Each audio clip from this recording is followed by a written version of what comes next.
Hey all. We're back. With our hanging chads type thing. Putting on my streaming partner.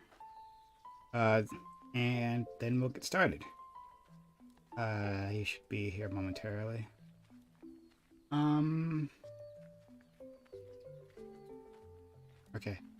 Yeah. So there they are. Okay. So we're gonna get started. Super excited. Here we go. Ba, ba, ba. Let's switch over.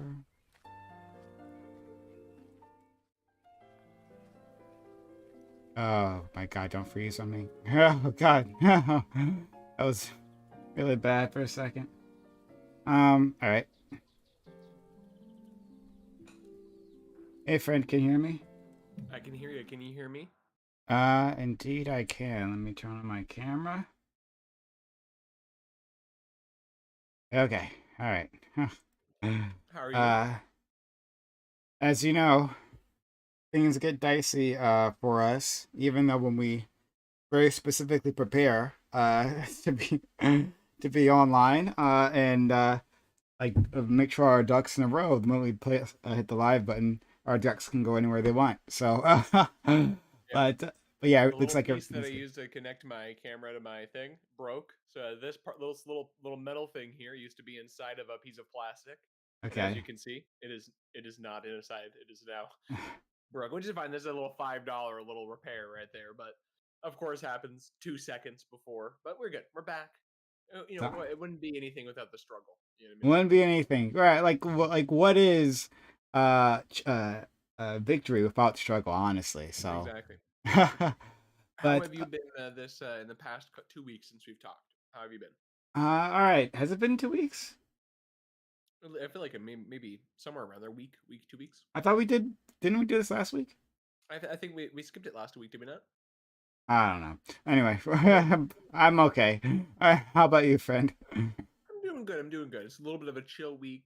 Just I'm doing some house cleaning. Went to the farmers market, but just kind of getting ready for fall. What can I say? Getting ready to kind of pull it in for the year a little bit. Okay. Um, so we will do looks like an article and a video today, right? Um, we haven't done an article in this format yet. So I'm not sure the best way to do this, but well, first of all, why don't you just start introducing the topic? Sure. So a couple weeks ago on one of the previous podcasts, I'm not sure why it came up, but the work of Ibrahim X Kendi came up. And so, sort of as an example of, I think we were going over the Chris Rufo video, and we were just kind of talking as like some of the examples of these sort of quote unquote woke critical race theory scholars and the ones that have lots of purchase. And I brought up X Kendi as one that I, pardon me, am somewhat critical of. I'm not the biggest Kendi fan in the world. Um, and I found it kind of interesting that in the 2 weeks that since then, this article it looks like came out September 28th. Uh, he's kind of fallen from grace. Ibrahim X. Kendi wrote a couple books. One called "Stamped from the Beginning," which was like the publication of his doctoral thesis, I believe, and another that was called "How to Be an Anti-Racist." And he got given $10 million by Jack Dorsey. He was given millions of dollars by all kinds of different philanthropic organizations. And as we will read in this article here, did not exactly use that funding in the most productive way. About half of the staff of his little research institute that he set up at Boston University have come out and like spoken against him. And I don't know, I find it kind of interesting. I feel like a lot of people are kind of turning. I feel like peak woke people are talking about that a lot, and I feel like this is definitely going to be used as evidence of that. This really big like intellectual force of like critical race theory, if you want to call it that, coming out and being kind of kind of having this huge scandal. So yeah, I know. I find it kind of interesting. The article was pretty good. I liked it. If you want to read it, since you got it up on your screen, and then we can just kind of make comments as we go. Okay, I'll do that. I am familiar with this situation, and as far as I know, it wasn't just like charitable organizations that gave to Kennedy. It was like companies, because they were, we saw, ostensibly interested and like the kind of research he might produce and how it would be useful for managing their workforce. But yeah, so we'll go through the article. Let me try to blow this up a bit bigger for everyone. Um, okay. How Ibram Kendi broke Boston University. University totally committed itself to his ideology. It hasn't backed off despite the scandal. Okay. Boston. The debacle that is Boston University's Center for Anti-Racist Research is about far more than its founder, Ibram X. Kendi. It's about a university caught up in cultural hysteria, subordinating itself to ideology. Interesting way of putting that, but all right. Well, I want to hear more first. After suddenly laying off over half his employees last week, with his center producing almost nothing since its founding, Mr. Kendi is now facing an investigation and harsh criticism from numerous colleagues complaining of financial mismanagement, dysfunctional leadership, and failure to honor obligations attached to its millions in grant money. Such an outcome was entirely predictable. In June 2020, the university hired Mr. Kendi, created and endowed his center, and canceled all classes, meetings, and events for a quasi religious day of collective engagement on racism, anti racism, our realities, and our roles, during which Mr. Kendi and his colleagues were treated as sages. Uh, But before we go any further, I was going I to wanted stop like here too. yeah, what's your thoughts so far? Well, I was going to specifically comment on this last paragraph because, like, this is all happening. Like you're talking about June 2020. This is all happening like during the George Floyd, like that, like the very start of the George Floyd reaction. Like you can't even call it like any sort of a movement at that point. It's just like a reaction that's happening. Um, and yeah, so there is this day of collective engagement. I like vaguely remember this thing happening. Vaguely. So I can't really comment too much on it. But like the article seems extremely skeptical of it. We'll just say that. I don't know. Yeah. Yeah, go ahead.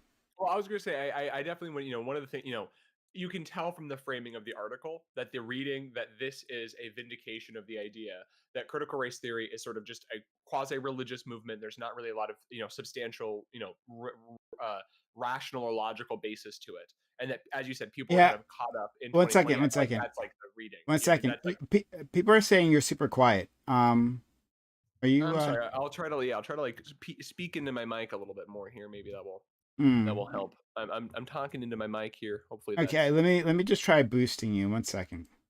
And thank you, let me make sure you're Durka. using. Was it? For that.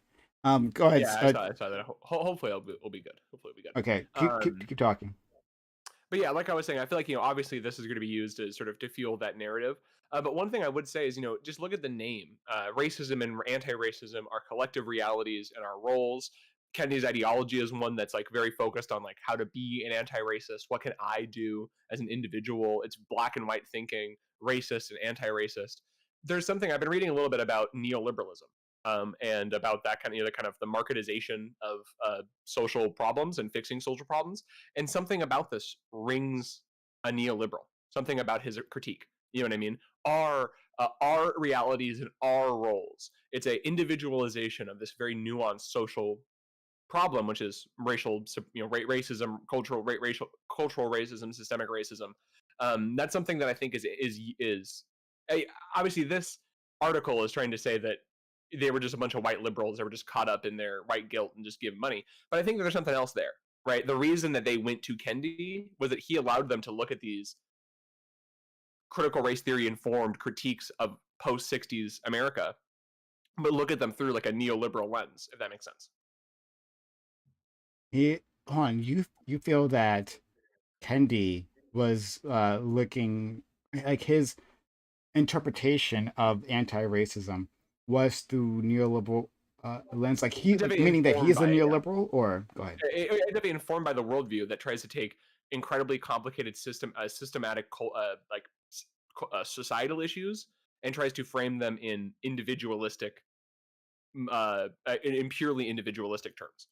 It's about being me as an either you're as he says you are either an anti-racist or a racist. It's about how the individual engages with the project, not with how society as a whole is affected by the problem, which, at least to me, be the method of systematic thinking. Um, here's my so I am at a disadvantage because I haven't read through his like whole like work, you know? Um I've oh every time people have said that this guy is saying something insane, right? Like uh I ask, okay, well, he said something bad, something that's clearly quite offended you. So give me a source, right? Like give me um pages that I can look over, and the thing that I'm always given isn't nearly as insane as people make it out to be. And in fact, like not at all, in my opinion. I feel like the things that he says are quite reasonable. But that doesn't mean that what he's saying isn't looking at things or isn't as you described, right? Like a non-systemic view, more an individualistic view. And honestly, like from the outcomes that I've seen of his work, right? So again, I haven't like read through his book or anything.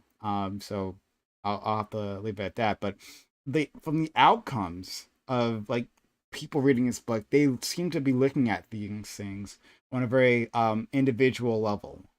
Um, like the workshops or whatever that come out of his work, you know, like workshops within corporate environments, like that seems to be like on a very individual level. Like, hey, uh, uh, white you know working class or middle class individual, I guess it's like a white collar thing, so white middle class individual, you know, sometimes you know you make black people feel sad, and that's really bad. And so like knock that shit off. So yeah, that's what I guess I hear. So if you so working it out in my head in front of all you guys, I guess you're probably right.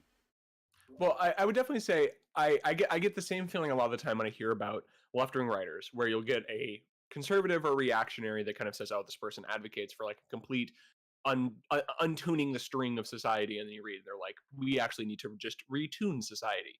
I would definitely say though, I'm going to read it. It's kind of a long little paragraph here, but this I think encapsulates like again it's less so the at least for me it's less so it's fact, you know, there's not necessarily it's factual inaccuracies being said. It's like a approach to how that you think politics is going to work, which I think, as we see with the failure here, is pretty bad. But I'll give you a paragraph here. I think this summarizes what a lot of people, including myself, have a problem with. This is from an article that Ibrahim X Kendi wrote in Politico.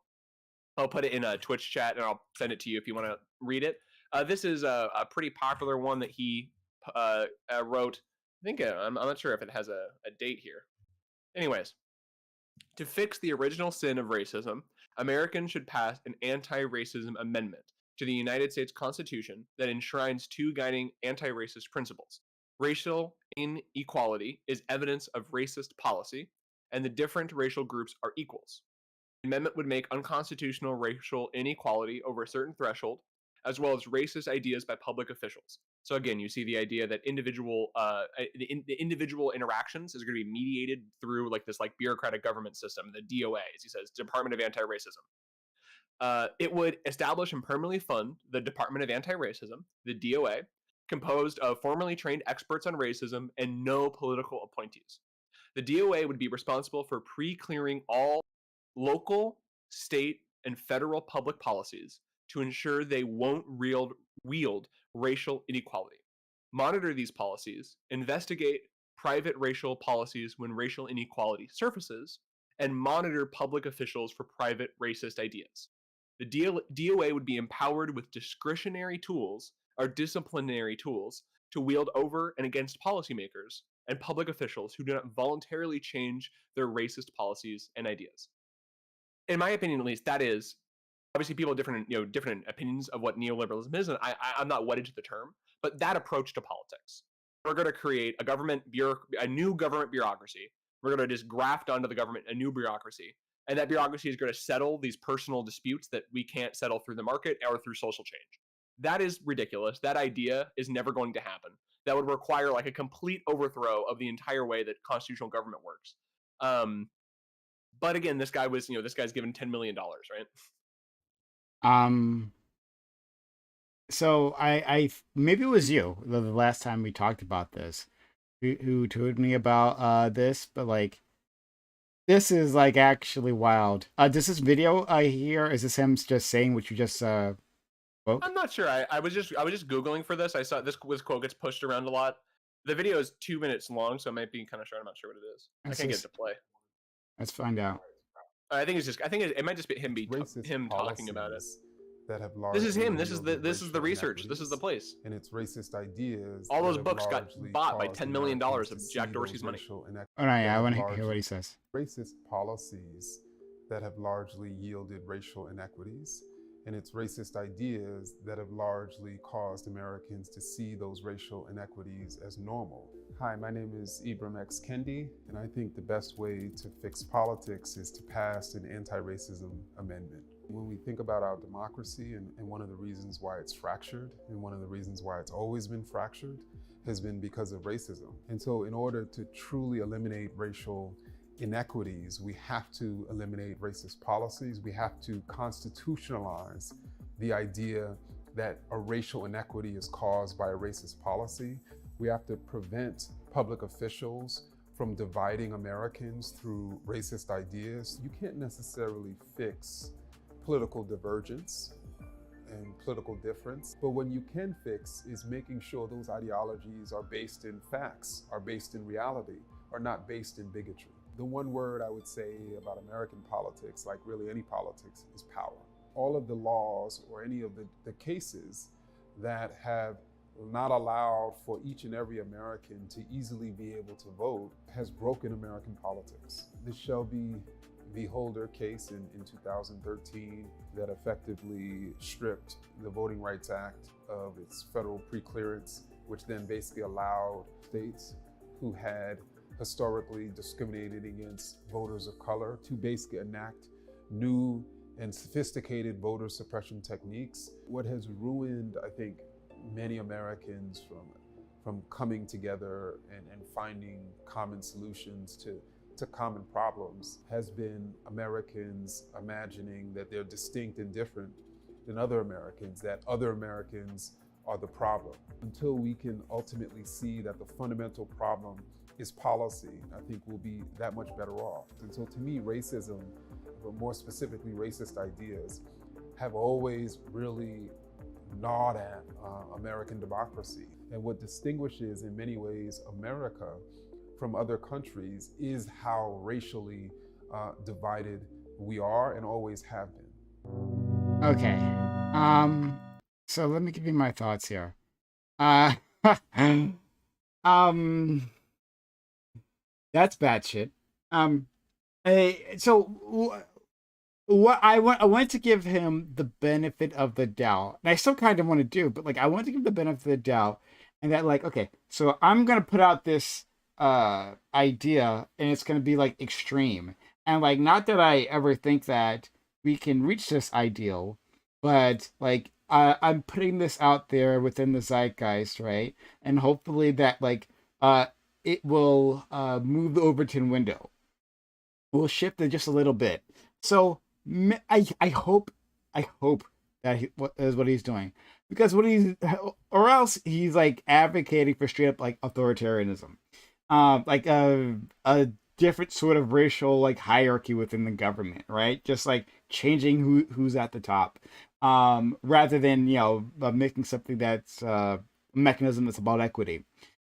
So like he takes the pre-clearance part of the Civil Rights Act, right? Where the Justice Department, they had like jurisdiction over like the southern states and a few other counties, for their classical, good old fashioned racism, and so that when they were making voting laws, like the Justice Department had to pre-clear them, and say that like this is not going to have like a disparate impact, which was great. It was super great. In fact, it should have actually covered the entire country. That's like the big problem. that should have been everywhere because other places like were racist too. But anyway, this is how like the southern states were like kept under control, at least when it comes to the vote.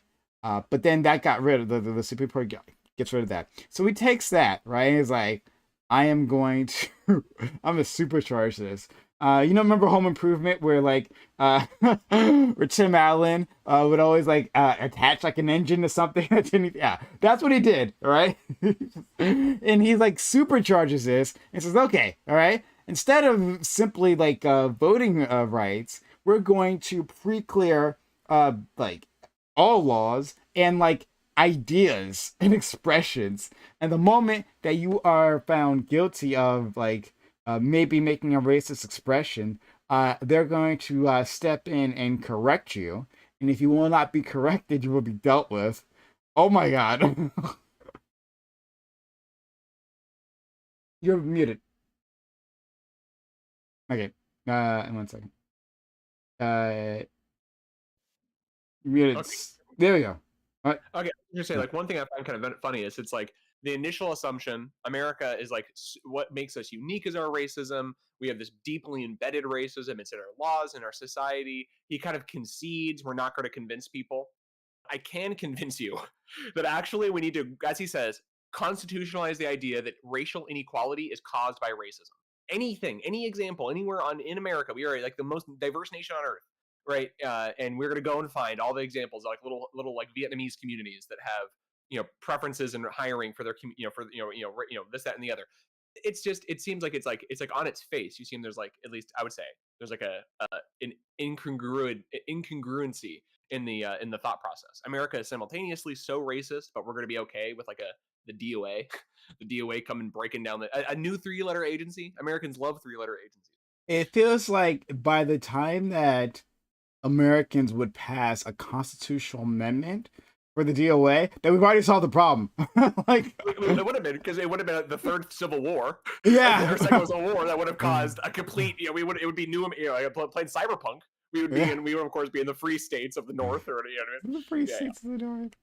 Yeah.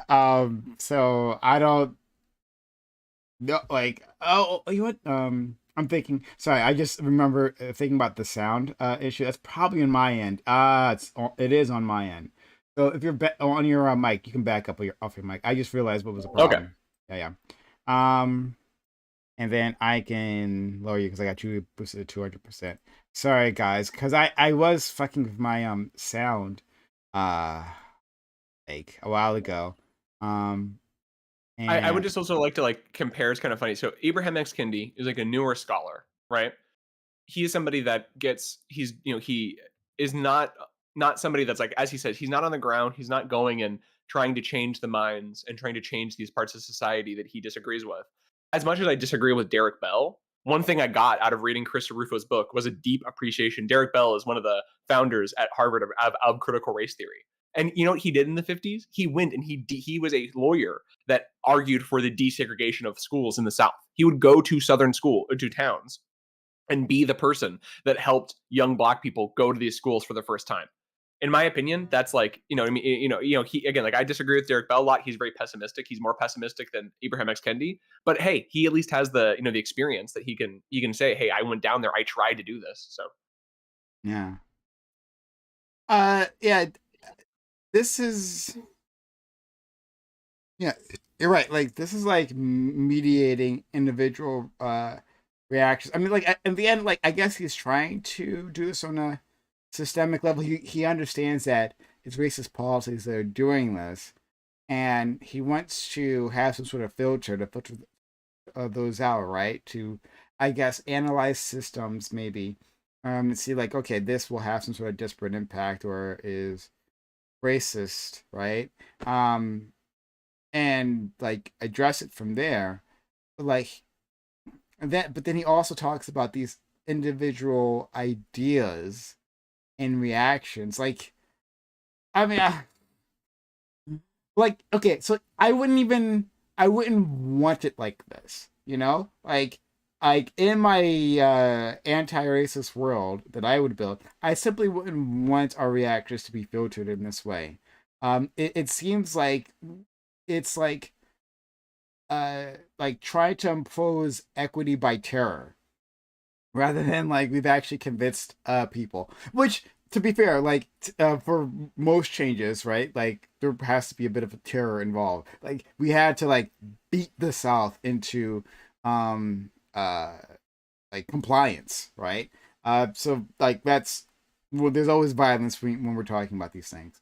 But I think that this is many steps too far, in my opinion. But Yeah, no, we should get back to the main article, but it does uh, it feels like Kendi is a it's like he's a writer from the mm, 1860s that got pushed to forward, and he's writing about what we should do about the South like 1 decade after the Civil War, when we're like still rebuilding their societies from the fundamental ground up, and we have to mm, rebuild all their institutions. And it's like, well, yeah, I mean, if everything's already fucking burnt to the ground, it's very easy for us to come in and do a lot of crazy reconstruction shit. But it's like, bro, that's it is sick. It is many years after that. Yeah. yeah. So yeah, let's continue. All right. So the article talks about the day of collective engagement in June 2020, where apparently Kendi and his colleagues were treated as sages, and I think this was just like a kind of like a day of like healing, right? Like because the killing of George Floyd had like a major reaction out of like society up and down, and so like I guess they were trying to find a way to process these things, and I don't know what it looked like there. It might have been awful. I can imagine it being awful, or it might not. Might have been like okay. I don't know, but I can't judge it because I don't quite remember. So they denounced voter identification laws as an expressly anti-black form of state violence. Claimed Ronald Reagan flooded black communities with crack cocaine and declared that every black person was literally George Floyd.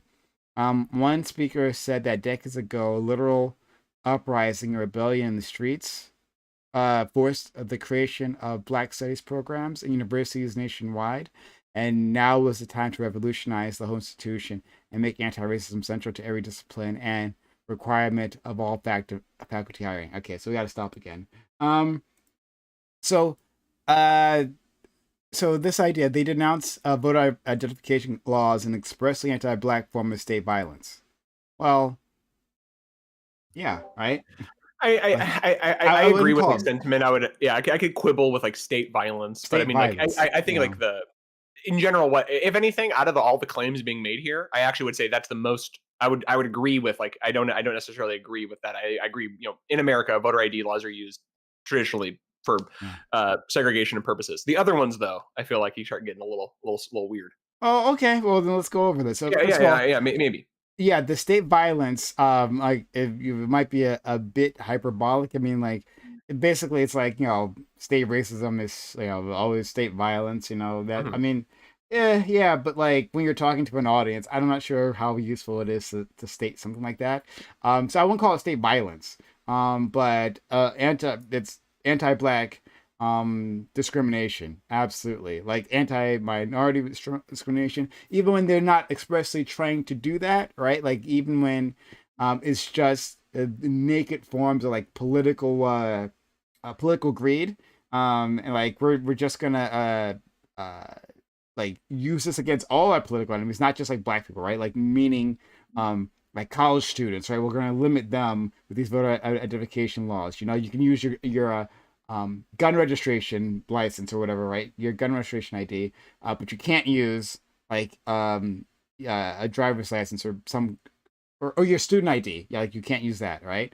So that's I agree. Still, it's anti-black. Anyway, claim Ronald Reagan flooded black communities with crack cocaine. You don't believe that the U.S. government sold um, cocaine on our streets? I mean, we know they did, right? I guess I'll say here, I haven't looked into it enough. I am aware of the book from a Dark Alliance by Gary Webb. I know of the claim being made. From what I understand, it's the idea that like the CIA funded the certain networks that ended up, selling Contras. in America. But again, from what I understand, and maybe this is just the lack of understanding, I've never seen like a bombshell there, a bomb like in the same way that from my understanding that this claim is doesn't have the same level of legitimacy to the claim America funded the Mujahideen. Like no one disagrees. Like that's like a 1,000,000% just like a verifiable fact. From what I understand, this is sort of an argument that is made in this book that argues that American involvement in funding of drug trafficking in South America had this blowback effect where it was being sold. The idea that the government was like the government was trying to destroy these communities by selling them drugs, that would need pretty, in my opinion, need pretty substantial evidence. We this is a whole different conversation. So like I've seen like an official who was I believe part of the CIA like admitted to exactly this. And I think I mean I believe there is like proof of this, but I don't think it's just something that we just talk about. Mhm. Like less that there isn't the bombshell evidence, but it's just like not a thing that we just like we've ignored the whole Contra incident in the first place. The fact that like Ronald Reagan wasn't impeached Mhm. over this, it's just kind of got swept under the rug. But that would require us to do a bit of research on both our ends, really. But okay, so I'll leave that one alone. That every black person was literally George Floyd. Um, I mean, like in a sense, like if it means like a possible victim of state violence, or I have like a question though.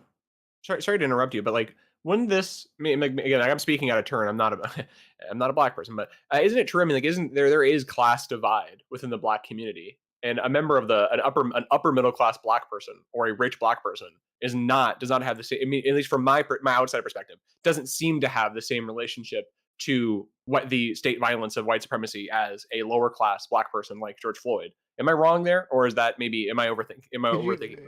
you rephrase that, please? Yeah, so the idea that literally every black person is George Floyd seems to kind of obfuscate the class differences that exist within the Um, black community. So like a rich black person that doesn't live in a black community or lives in a upper middle class black community is not going to have the same relationship to the police on average than somebody. George Floyd lived in more or less quote unquote the projects.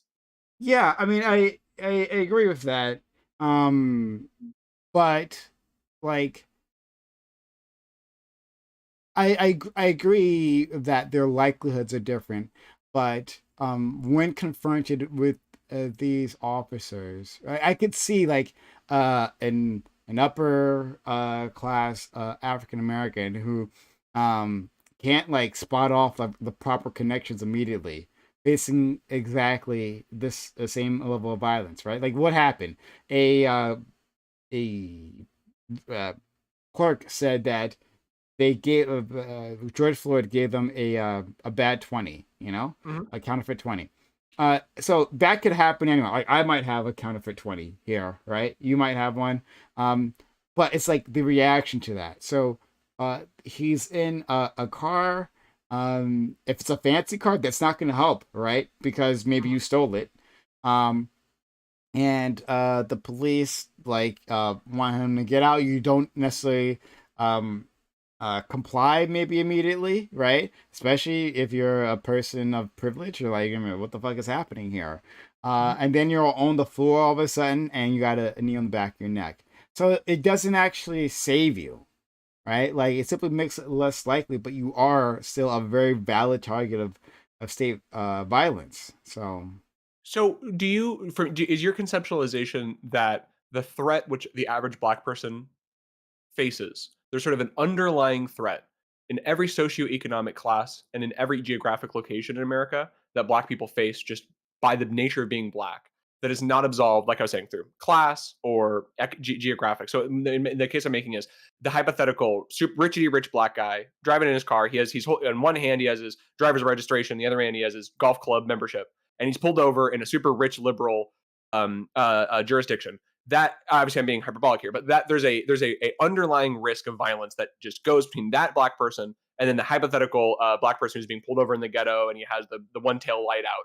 these people, there's just that even if it is, there's a difference, and there's a scale, and there's things at play with one and the other, that there's a underlying level of threat of violence that goes between the two. Would that be an understanding? Would you agree with that, or am I missing something?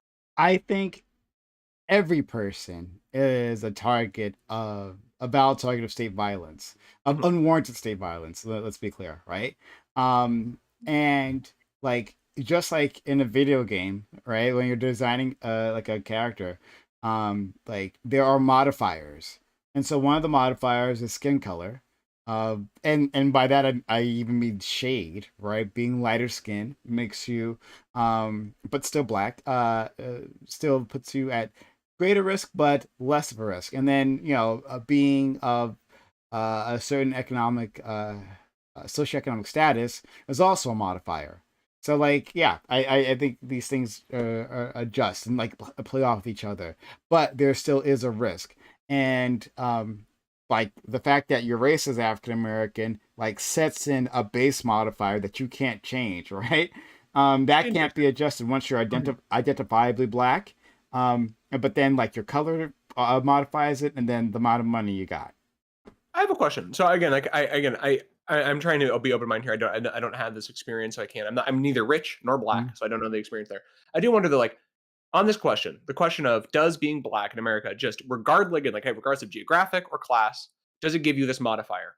What would be a piece of evidence that would make you suspicious of this? Not knock you off it, but just Hmm. one that would make you think, maybe class plays more, maybe geographic plays a little more. Maybe it is the case that if you're being pulled over in XYZ liberal city, what I'm just wondering, because I'd be curious. Yeah. So, if I saw data that showed me that, people of a certain economic, status, right, within certain neighborhoods that can accurately give off the like the social status, like signifiers, right? That have those signifiers, and their interactions with the police are just um uh are are close to indistinguishable from those of their white counterparts, then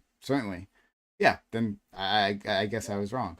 For sure. Again, like I said, I don't really know. On Mm. on this one, on the previous one, I'm not. There's a significant things I would need to look up. Just the perception, just to maybe to kind of further this dialogue. The perception I think that a lot of white people get, this is, there's this, even in my mind, a sinking suspicion. Sometimes I feel is that, well, what would the argument you would make? But if I were to say, well, white people are victimized by police too, right? People are killed at higher rates in America by police than in other countries, even if you control for racism. You would say, well, that is the case, but there's just this unique, there's something special um, um, about what black people face that white people don't face, and it gets like what it can feel like. Not that it necessarily is this way, but what it can feel like is that when it comes to any class differences within the black community, that just because you have a difference, it stops mattering as much. But I feel like what you're saying, I think you elucidated it well.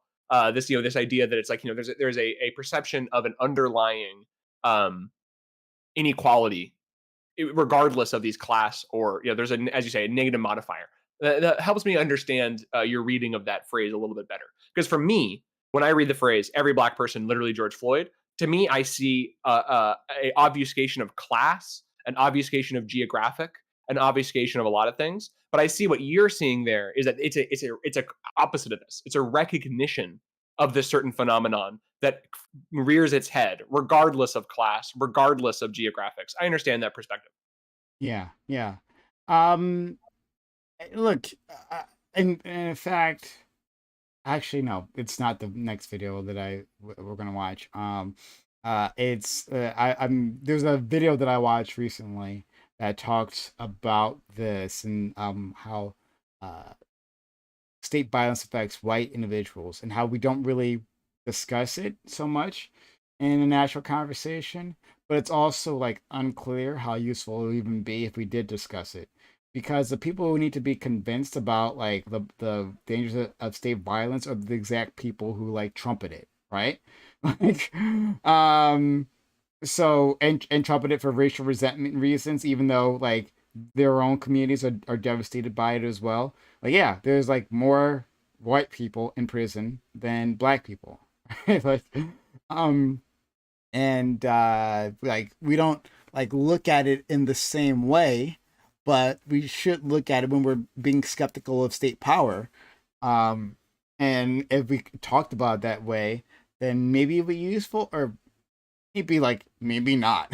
So, Yeah, no, for sure. I mean, yeah. one thing I would see with this conversation, I've seen this conversation try to be had before in the past in left Mm, wing spaces, and I think that the framing that is being presented in this article, that literally every black person has this relationship that no white person could even ever have, it makes it difficult. It makes it difficult to have that combo because mm, even if it is the case that it's it is the case that white people, white poor people, are significantly more likely to die at hands of the police than if you're a poor person in Germany or a poor person in France or a poor person in Canada.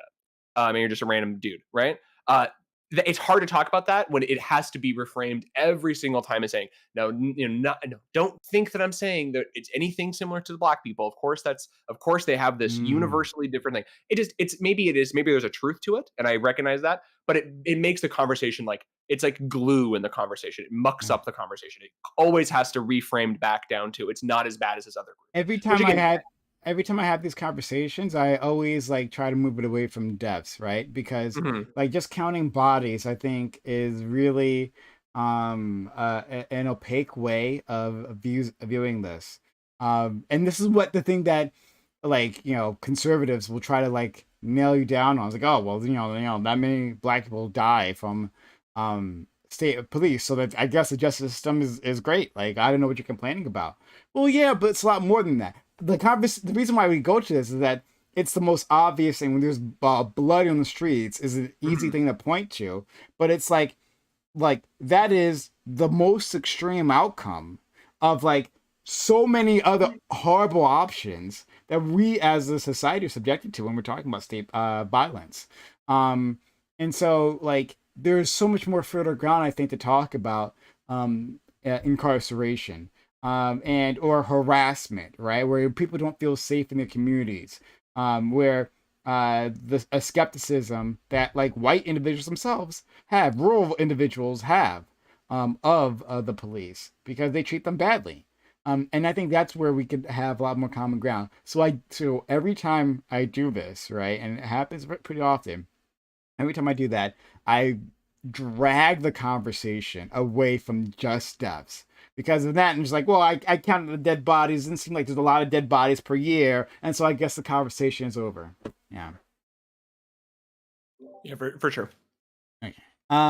So anyway, he talks about Speaker said that decades ago, a little uprising rebellion in the streets forced the creation of Black studies and programs in universities nationwide. I don't know the history of it, but like this seems like plausible, right? Oh yeah, no, I mean, I definitely, I would agree with that. I mean, um, the adoption of, yeah, yes, yeah, that's a historical fact. I would definitely say. Yeah, like yeah, I could definitely see during like the riots, that as a response, because like there was a point in time, it was like the Cerner report or something, Cerner, what's it called, but like when that report is made on like poverty and racism in America, and eventually like leaks out, like I imagine there's a big interest in the country to addressing this, and seems like academia would easily respond by, okay, let's study this thing, Hmm. systematically. And so like, but and then like the way this article is like putting this out, like these are all ridiculous ideas, but I don't think so. I think there's just like being extremely critical, even the idea of like, oh, I'm not sure. Maybe just him, or maybe just the idea of anti-racism. But like these, these things aren't so ridiculous. This is why I said like I don't remember the day of collective engagement. This is all referring to, but I can see this being like as an okay thing, right? Like if it was fine, maybe pulled off a little like weird, but a fine thing that like conservatives will say like, oh my god, could you even believe that he would say this? Um, this idea that to revolutionize the whole institution and make anti-racism central to every discipline and requirement for all faculty hiring. So this is, I think, is the heart of the issue right here, right? Hmm. Um, so want to revolutionize the whole institution, being the university, right? And make anti-racism central to every discipline.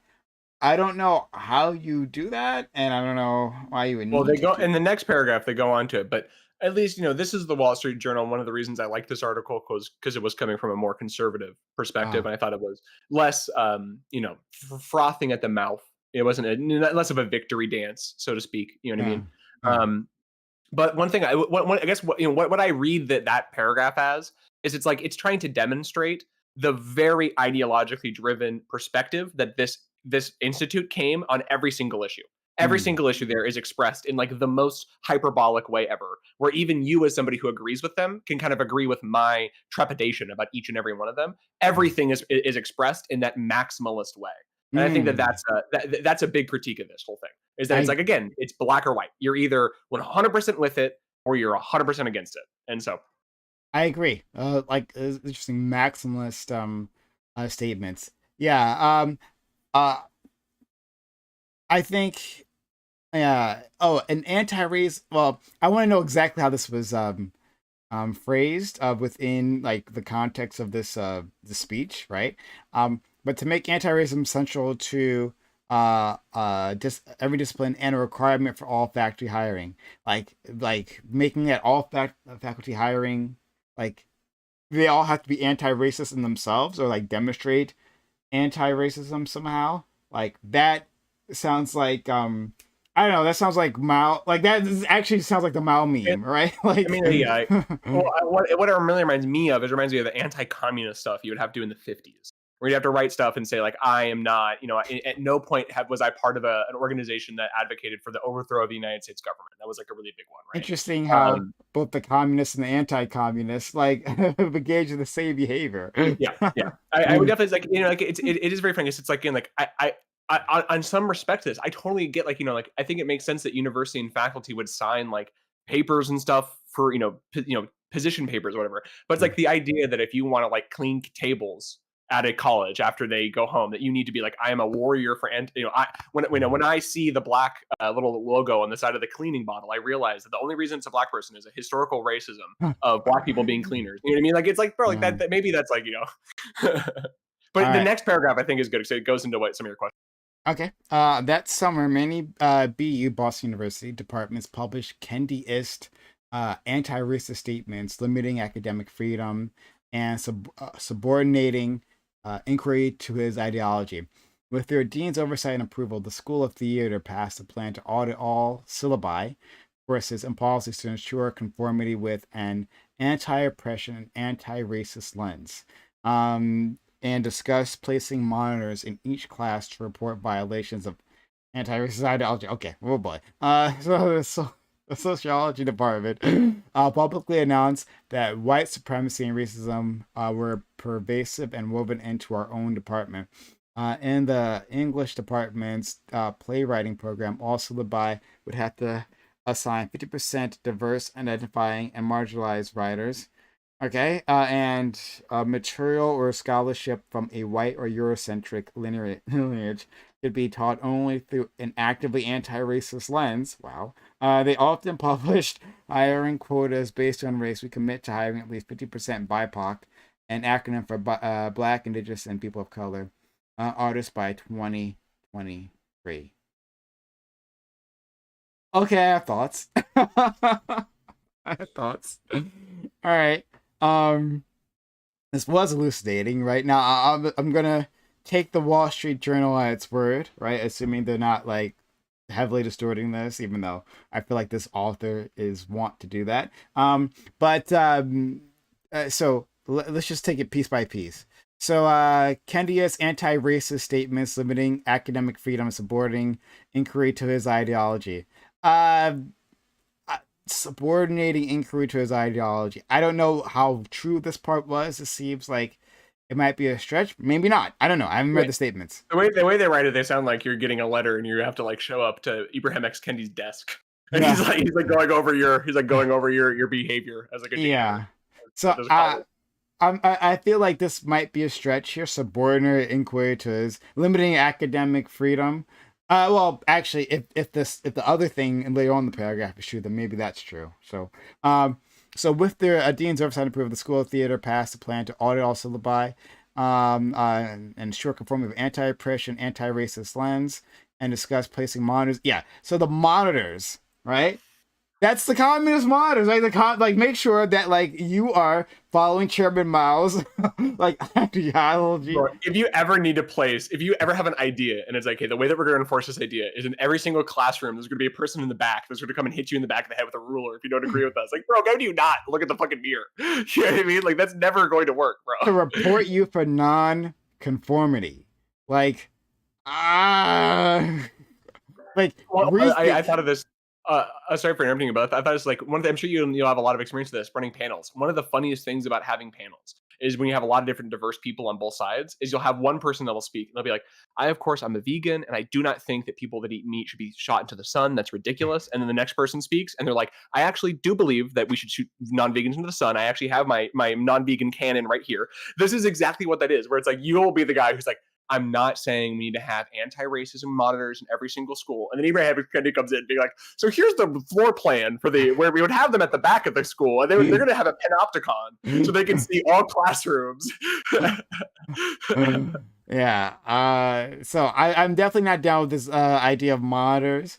I think it's interesting to look at. I think it's interesting to look at your operations and see like if like they have any racism built into it. I think that's a fine thing to like want to do.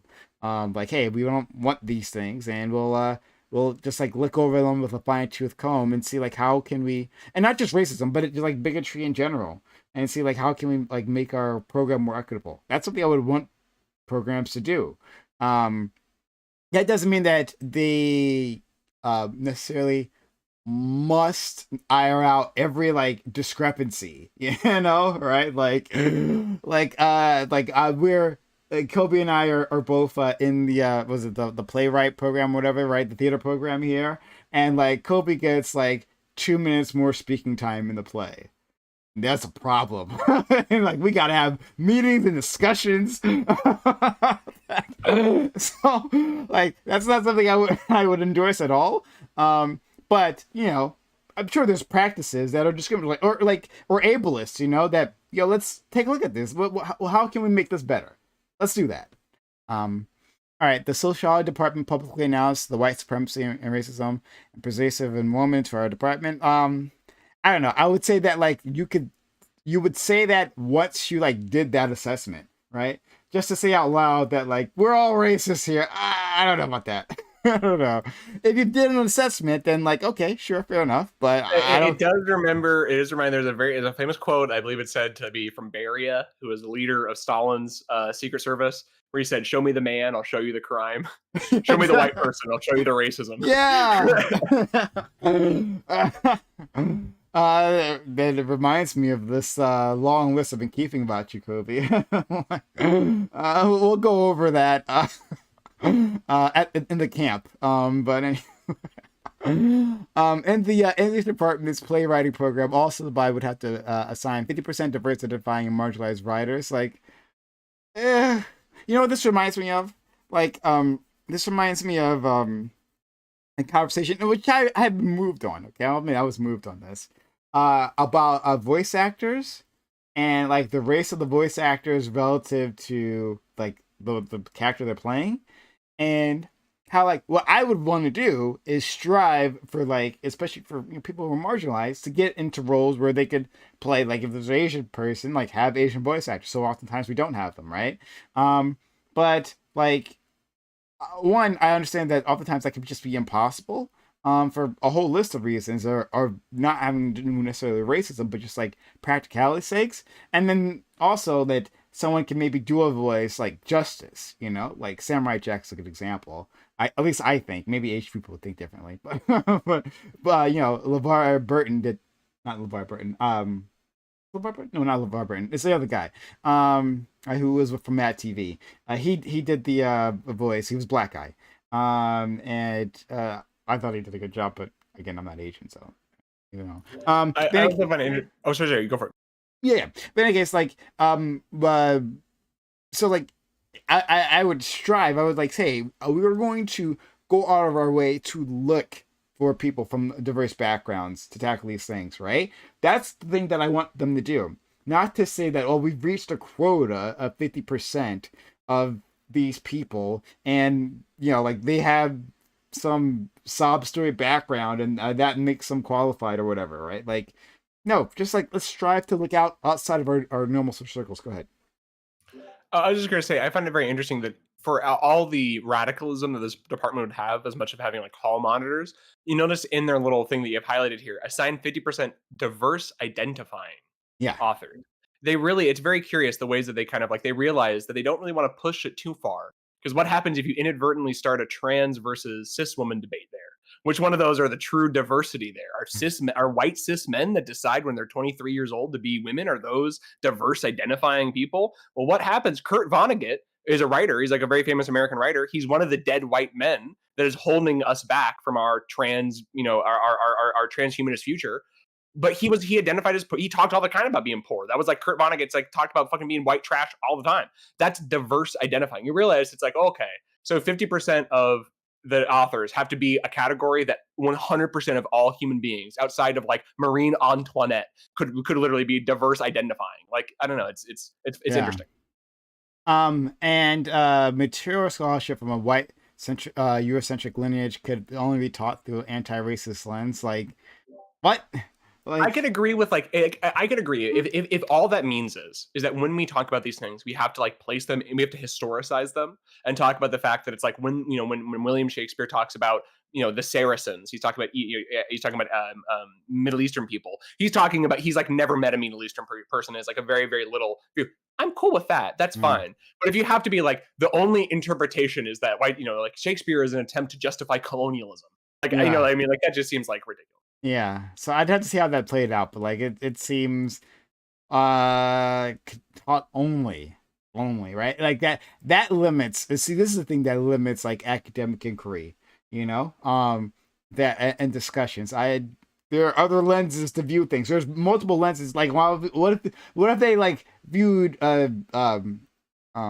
Shakespeare, right, through a class lens, which seems like be like the best lens to do it through, right? Like, what if they did that? Oh no, That's white supremacist. That's white that's supremacist. white supremacist, right? And then yeah, we commit to hiring at least 50% BIPOC artists by 2023. Like, so here's the thing, right? Like, and BIPOC doesn't necessarily mean just black. So I'll put that out there. But like, I recognize that I am a minority in a country full of people who aren't like my category. So like, when it comes to like the entertainment industry, like I am not looking for parity. That like 50% black shows, 50% white shows, and that which leaves everyone else out. But like, I'm not looking for parity. I'm looking just that like our stories can be told, right? And it's like not a struggle to make that happen. And that we have representation in all levels of that industry. So that our stories can be told, and in fact for others as well, right? That that had the ability at least to like rise through the ranks, without like discrimination. And I think eventually that'll trickle down into like the movies and the books and all that things that you want to see, rather than saying that like that as a minority it's not right unless like I have like a certain quota of like films and stuff like about us. Like, it doesn't make sense, especially since we are minorities. Like, it is what it is. If we were living, if you and I were in an African nation, right, then like, yeah, I'd expect that it'd be majority black, right, and I'd expect that a person of your persuasion would have less stories I about get them. that sweet affirmative action. Yeah, exactly. All right, so let's see if we can get this out. It's amazing that we, even in an article, you and I, like, we have so much to talk about. Um, so I had recently earned tenure and was serving as a member of BU's faculty council, and so this guy was from Boston University, David the Cosimo. All right, that's interesting. So I had recently earned tenure and was serving as a member of Boston University's Faculty Council and as chairman of its Academic Freedom Committee. By fall 2020, I was hearing from faculty, all progressives who were disturbed by what was unfolding in their departments on campus, but terrified to speak up. They had seen colleagues, face major professional damage for falsely being denounced as racist. I tried to help, but the Academic Freedom Committee had no real power. We could only ask the administration to act. It did nothing. So, like, I could see this happening, right? Like, especially if you're putting monitors in class, right? Like, you're not conforming to the party line. In fact, we saw like a video of this like recently for like something in Texas of like a teacher who got in trouble for like it was, supposed to being discriminatory. I think it was to trans individuals, right? But like it was complete bullshit. And like it was just like a weapon that students could use against them. But yeah, I don't know how bad it was. So, what are your thoughts? Yeah, no, I mean, in general, I would definitely say I'm not. There's I cannot think of very many examples where a random out of context clip from a classroom is used and it's like actually good evidence of somebody being a bad teacher. It's almost always an example of like taken out of context or something like this. So yeah. Activist faculty weren't the only ones transforming BU into an officially Kendiist institution.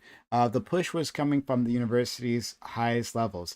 In spring 2020, the Faculty Council had approved a major strategic plan for the university over the next decade. All that remained was a board of trustees vote. Suddenly, a revised plan was presented. Being an anti-racist institution, a specific reference to Mr. Kendi was proposed as one of the university's five main names. As of September 2020, Zoom meeting, as September 2020 Zoom meeting, and with explicit reference to Mr. Kendi's hire, BU President Robert Brown announced several university-wide anti-racist initiatives, including a task force to examine and expunge racism from BU. A dean claimed that the administration would examine not only policies and practices, but even ideas, and not only for racism, but for whatever might facilitate racism. I pointed out in the meeting that any notion of anti-racism presupposes a definition of racism. Interesting. Beyond civil rights law and common sense, what counts as racism is essentially contested and reflective of competing ethical and political views. I said it sounded as if the university was officially endorsing Mr. Kendi's views.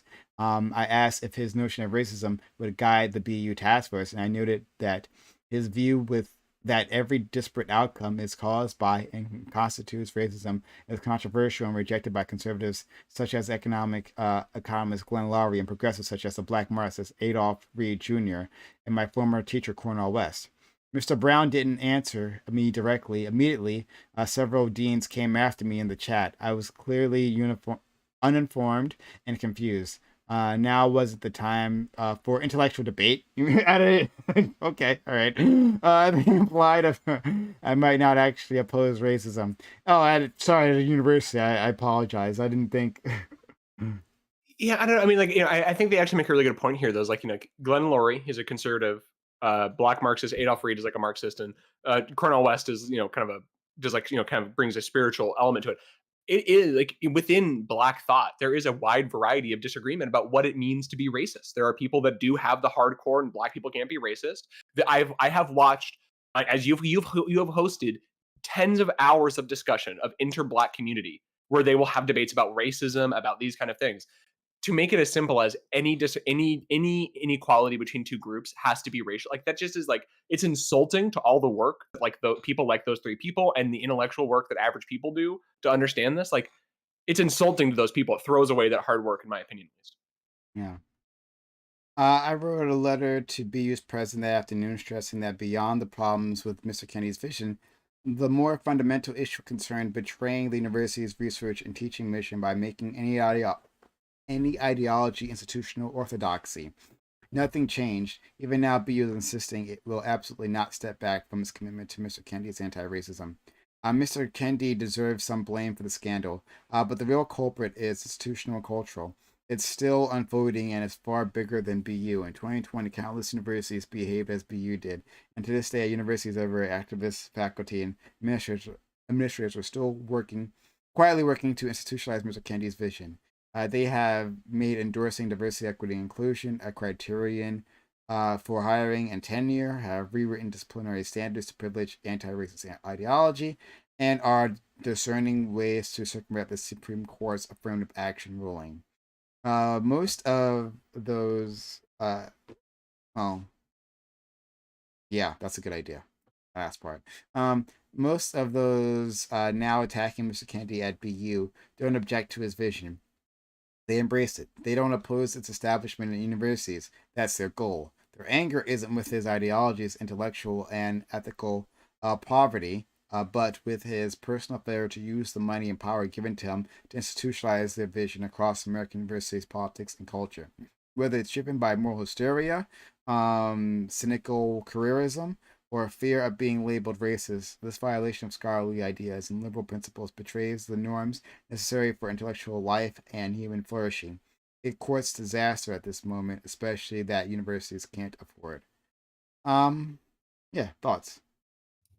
I mean, overall, this is, I think it's a little bit, he hits at the university pretty hard here for not, kind of rejecting Kendi. If I had to be honest, it seems like something that'll probably come with like a little bit of a process. You know what I mean? They're gonna have to go through this, so you can't fault him too much. But overall, I definitely, I think that something I think you said at the beginning of this, if I remember correctly, a lot of this does more so seem to be an overcorrection to 2020 than it is like the actual like inherent ideological culmination of the left. You know what I mean? It's, in other words, it's not that liberals are always just going to eventually listen to the Ibrahim X Kendi racial grifter. I think it just happened to be a time where it was like people were really, things seemed very crazy. Things seemed very up in the air. Radical action like this seemed necessary. And if you're the only guy, even if your idea is ridiculous, like the DOA, if you're the only guy writing up a platform, you're going to be, squeaky wheel gets the oil. And so yeah, Yeah, that combined with the fact that it's like his view on things is simultaneously very radical, but also like very very weird and very vague, and it doesn't attempt to explain racism, doesn't attempt to describe why racism exists. It just attempts to assume racism everywhere and then give a blanket solution everywhere. So yeah, and you can see how attractive this is to organizations, right? Like, and which we were saying previously, and that like it's actionable, in a way that like other views in this aren't so easily actionable. Like, as a well-meaning liberal, right, who wants to make some, who especially who doesn't like study these things, or who uh like wants to just be seen as a good person, like looking at what Kendi is doing, like, okay, sure, like I can get on board of this. Like, he's not a racist, right? So like, how bad could it be if we just like sign on to his policies and just like start putting these things in place, right? Without like thinking it through and like even like reaching out. Like, it's what's on the table when there's an emergency, and the George Floyd incident was an emergency, like a cultural emergency. Then like, it's the ideas that are out there, that are available, that are taken, right? You don't develop ideology in an emergency, right? You just like take the ideologies that are available and then institute those things.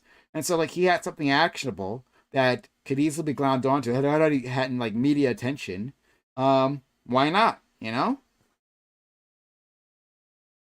yeah, you actually put that really well. I recently read a conservative book that came out in 2020 that made a really interesting point here. It was trying to look at the common left wing, or sorry, right wing claim that the left is fueled by white guilt, right? That white people just, sort of white liberals feel guilty. He makes a really interesting point. He says a lot of the time the behavior, this kind of like support for, and I think an example of this would be a support of this kind of stuff, right? I think that comes, I think as you say it, you described it well. He describes it as a sort of liberal white pride. It's not a white guilt, but a feeling of being able to use one's racial privilege as in a good way. You're able to use your whiteness to dismantle whiteness, to use your whiteness to start a conversation that another person couldn't start because they don't have that whiteness. It's not a guilt of one's whiteness. It's an attempt to use one's whiteness proactively. And I think that when you understand that the motivation, it makes a lot more sense, at least for me. Mm. It's not just guilt. It's not just white people being guilty, so they're afraid. As it says, this video. I think this article kind of presents it like that a little too much. That everybody knows this is wrong, but they're just like they're too afraid to speak.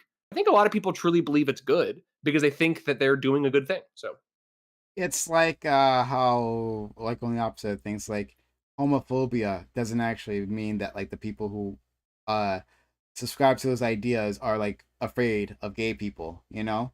Um that there's could be all kinds of reasons for their behavior.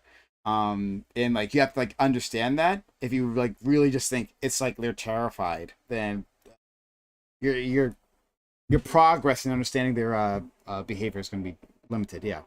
Interesting. Yeah, so this didn't go into like the issue itself, like that Ibram find himself in too much, but like yeah, he was given millions of dollars. So I just wanted to emphasize this.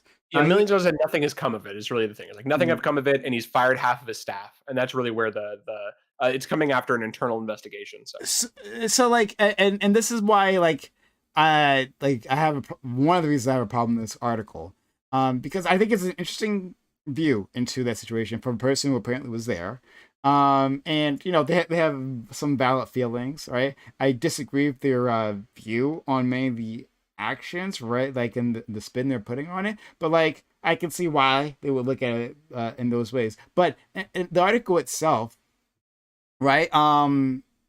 Says like he says, you know, such an outcome was entirely predictable, you know, like, and it's because like you guys have like um uh um you guys have like you supported this ideology, you went into like this quasi religious fervor, and like that's why like that doesn't actually like tell me like why did this incident happen. The best I can draw from that is that like, you know, if this man is in position to put monitors, right, to enforce his ideology in different classrooms, if that's something that actually happened. I'm not sure if it actually did happen, but if that's something that actually happened, then he is in a position to simply not be questioned. That like when you know the like the normal university like the departmental audits are happening, that like he is like above it, or people are too afraid to like question what he's doing because Ibram has got a handle on this, right? And he has the favor of the president. So like I could see within that environment with a person like Ibram maybe who doesn't have experience like running a center, you know, like maybe this is the first time ever doing it. I imagine it is his first time ever doing it, but it's like an organization like any other, and you simply there are economic realities to it. Like now, this is assuming that he didn't like straight up grift and like put the money in his pocket, right? Um, I could see how like spending on like nonsense and assuming the money was just going to rain down forever and then running out, right? Like simple like incompetent mismanagement rather than like malevolent mismanagement, you know? Um so like that's the best like this article can give me, but he doesn't even make the connections really, I don't think. He just kind of like rails against his Kendi's ideology, and there's a lot to rail against, fair enough. But he rails against it without like making the connections. Okay, well this might be a fair explanation as to why this thing was a complete fucking failure. yeah, no, I think those are all really valid perspectives. I think it's very interesting just to read the this guy seems like he was sort of the other end of the university, so to speak. He was the guy that was supposed to be, but he didn't seem like, as he says, his department didn't have any power, but he was supposed to be the guy there to stop this kind of stuff. So it's very curious to see him attempt to kind of ring the bells and the bells not being listened to. Bucket of crabs. Thank you for uh you probably can't hear me. Second. Because we're in commercials, but okay. Community is back. Hello, Bucket of crabs. Thank you for the kind raid. Hope you guys are doing well. We're talking about Ibram X Kendi here. So and like his the failure of his anti-racism center at Boston University. We've been having a really good time. But anyway, I hope you're having you guys enjoyed yourself back at the crabs. And follow the channel. We haven't done so yet. We'd love to have you here. Consider supporting the channel, of course. For anyone watching, whether here or on YouTube land. Um, uh, Super chats, hype chats are helpful if you want to interact with us. That's the way to do it. Okay. So let's go move on to my subject. Oh, do we have? Well, okay. If I could interrupt while you do that, I'm going to be taking a 2-second break here just to refill my coffee cup and use the restroom really quick. So if you want to kind of transition us over, I'm Sure. just turn Do off we my have camera. enough time? Like I just with your out. Yeah, I definitely. Yeah, we have like 30 minutes, 45 minutes. I think we should be good. Okay, all right. So, what we're going to be watching is. Can you guys still see me? Let's see. Hold on. Okay. Yeah, you guys still see me. All right. So what we're going to be watching is FD Signifier, and he's the YouTube essayist, and he's blown up. So this is Signified B-Sides as a channel. He has a channel, FD Signifier. This is his main channel. Signified B-Sides here. That's his secondary channel where he posts like uh, uh, shorter work, right? Like I had watched this morning, right? Another video of his on his main channel. It was super long. It was like 2.5 hours long. On anti-incarceration, right? But prison abolitionism, right? Which was super interesting. Anyway, which way? But this is a much shorter video. It's only 11 minutes long. Okay, so we maybe can make it through it, make our way through that. Kobe and I have a habit of, you know, going into wild tangents and like just really deeply exploring these issues. We'll see if we can actually make our way through an 11-minute video. But but I'm excited to hear what he has to say about this. So this is about football. And coincidentally, we talked about football in All Black Everything on Thursday.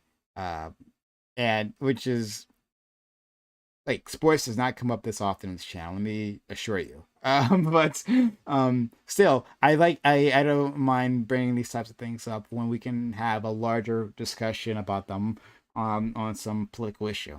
That's what we're gonna do here. It's talking about a player named Mac Jones. It'll explain everything. It's for people like me who no fucking clue. But anyway, so yeah. Before we get started, if we could, just to say with the FD Signifier, I like his videos. I feel like he challenges me. Many times I'm like, I find myself disagreeing with his videos, but still finding something out of them. I wish out of everybody in the whole world, if I could wish that one person would change their opinion about debates, I wish it was FD Signifier. I think that it's like, I think that there could be so much to get out of him being actively confronted with another perspective.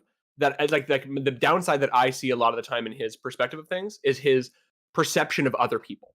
What is, as we were talking about earlier, what is their ideology and what's their driving force behind the ideology. I'll notice a lot of the time there's at least from my perception, some misses there. And I feel like those misses can get cleaned up with discussion. So I'm very curious to be able to watch this video with you and kind of see your takes on it. Okay. Yeah, it's a shame that he doesn't debate, because I feel like it'd be interesting, especially if they're in a low confrontation environment, But okay, it doesn't have to be like debate bro-ish. But here we go. So you may or may not have noticed, but I am a football fan despite its many flaws. I love football regardless of all its problems at every level of the sport because it's incredibly entertaining, it's visceral, it's intense, but also it's incredibly nerdy, which hits other parts of my personality. One of football's biggest draws is literally called fantasy football, which is basically Dungeons and Dragons mixed with football. It's amazing. I also love football because, like a lot of sports, it allows for excellent opportunities as a metaphor for so many things in our social and political world. Like, for example, the NFL has explicitly socialist policies, and those are some of the things that make it so great. For instance, it has specific rules for profit sharing. So despite the fact that the Dallas Cowboys or all these other teams in big cities might make so much more money, they have to share a certain amount of that money with every other team in the league, even the ones from smaller markets like Nashville or Cincinnati. They also have explicit rules for how much spending a team can do on their players, which has some other drawbacks that I'll talk about some other time. But what it does is it creates a level playing field so that a team like the New York Giants or the Dallas Cowboys or the Los Angeles Rams can't have an immediate advantage over a team from Detroit or Atlanta based solely off the amount of money that the team makes. And this is why football is so good, whereas something like baseball, where they don't have this rule, you already know every year the teams that are going to compete because they're the only teams that can afford to get the best players. On the opposite end, football also has many, many flaws, especially in the way that the NFL runs as a capitalist enterprise. Again, this is all one in another older video and coming up in a new video. So we're going to skip all of that and get straight to the racism. Now, when I'm talking about racism in football, I hate to nit, but this is very much of a nitpick, but it's like profit sharing is not socialism in any way, shape, or form. Like the idea that there's a massive capitalist corporations that have like some sort of profit sharing or some kind of like these kind of things. That's not socialism. That's like that's not socialism at all. I don't know what that would mean. So if the state, like if we had public ownership of football corporations and they were owned by the different, if you had 50 teams and each team was owned by the state or whatever, that could be maybe something there. But as long as it's owned in private hands, there's nothing socialist about it. And I would definitely say that something I get with the FT signifier, and it's this kind of part of the left wing YouTube. To them, when they say socialism, they mean social democracy. They mean redistribution, capitalism with redistribution. There is the Wisconsin team, one of the cheese heads. There's a Wisconsin team, and I believe those guys are like that specific team is publicly owned. I mean, that's closer. Yeah. And so like everyone has like some sort of equity in it.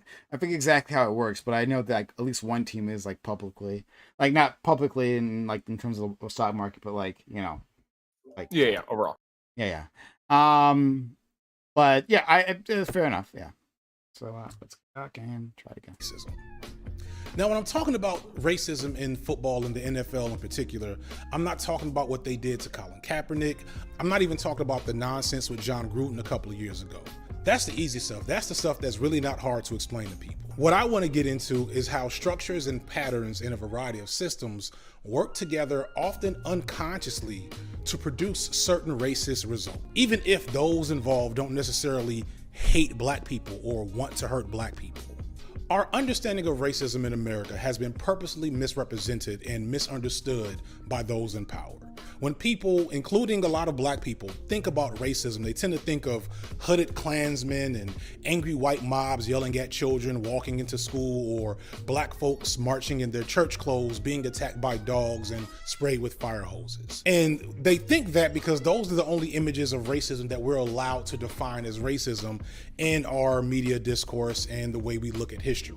What they don't want to think about is how a guy like Mac Jones constantly physically assaulting black men on the football field and getting away with it is a perfect example of how racist acts of violence constantly happen in society, and it's not just an individual that's doing it. I do have a question. It's a whole system.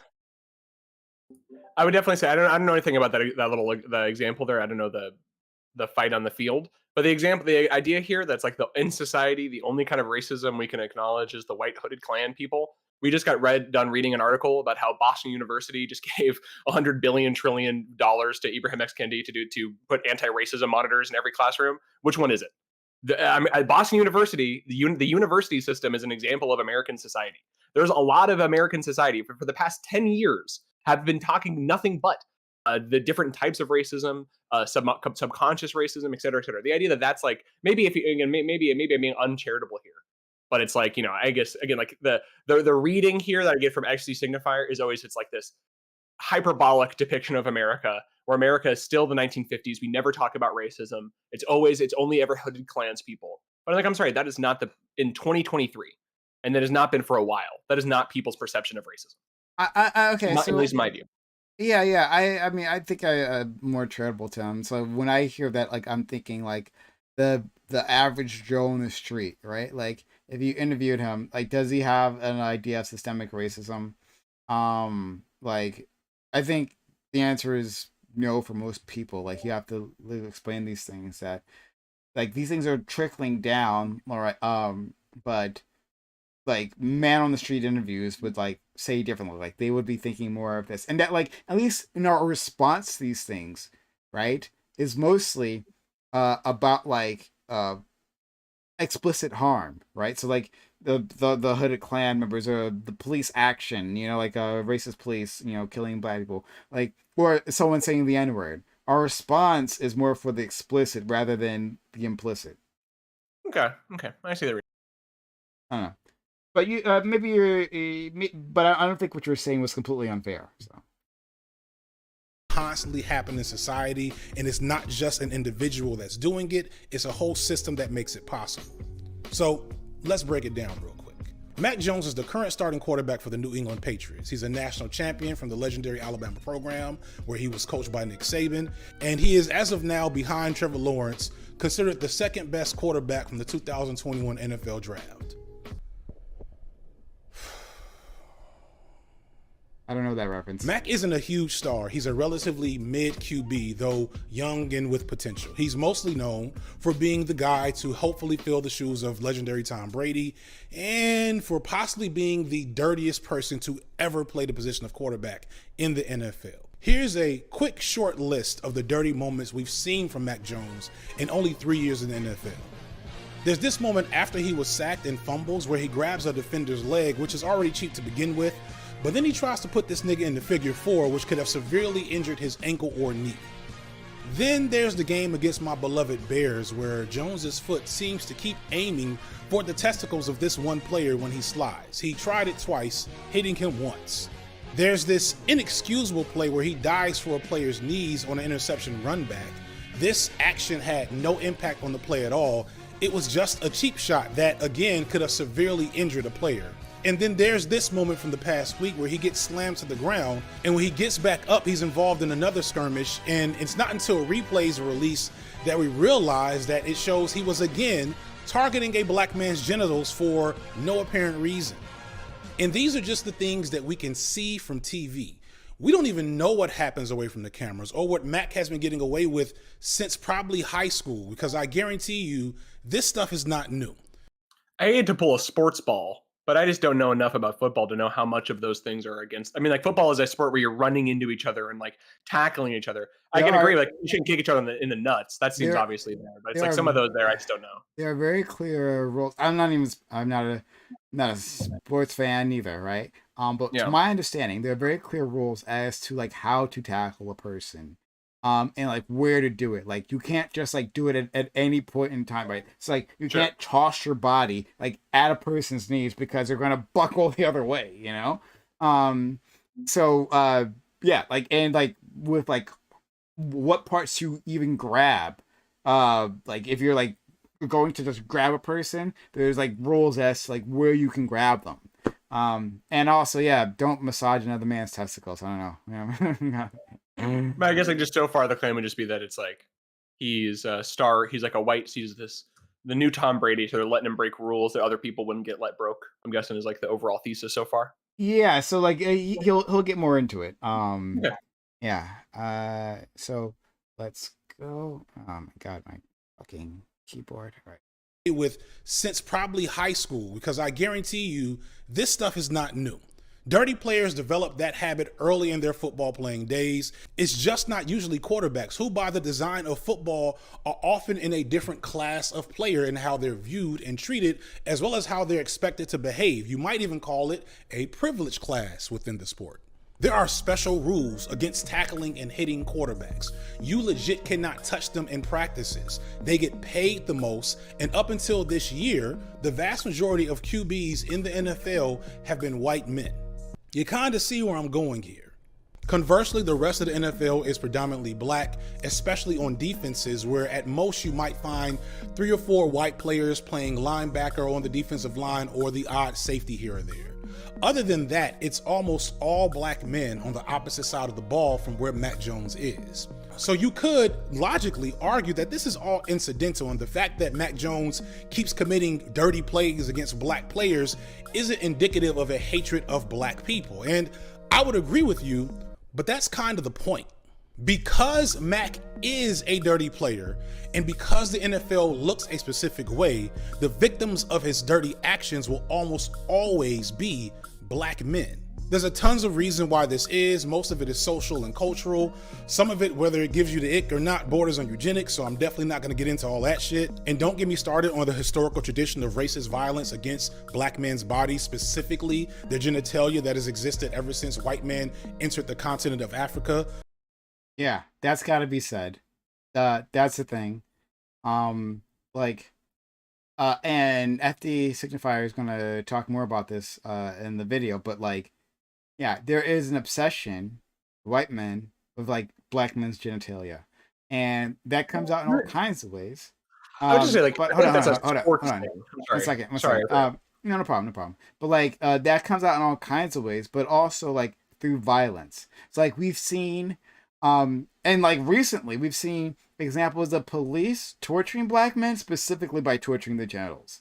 And we know of that fucking piece of shit in Chicago of Mayor fuck, I always forget his fucking name when I need it.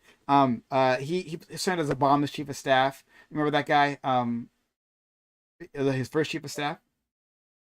I'm sorry. I'm drawing a blank. Oh my god. Okay, hold on. Sorry. Now I just gotta search for it because now it's gonna bother me. Obama first chief of staff. Cabinet, not Delaney, who were Obama's chief of staffs. Condoleezza Rice, Sean Kerry. Rahm Emanuel. Rahm Emanuel. Thank you. Yes, it's Rahm Emanuel. Rahm Emanuel left Obama's administration early on after helping sabotage the Affordable Care Act because he's a big receiver of medical donations.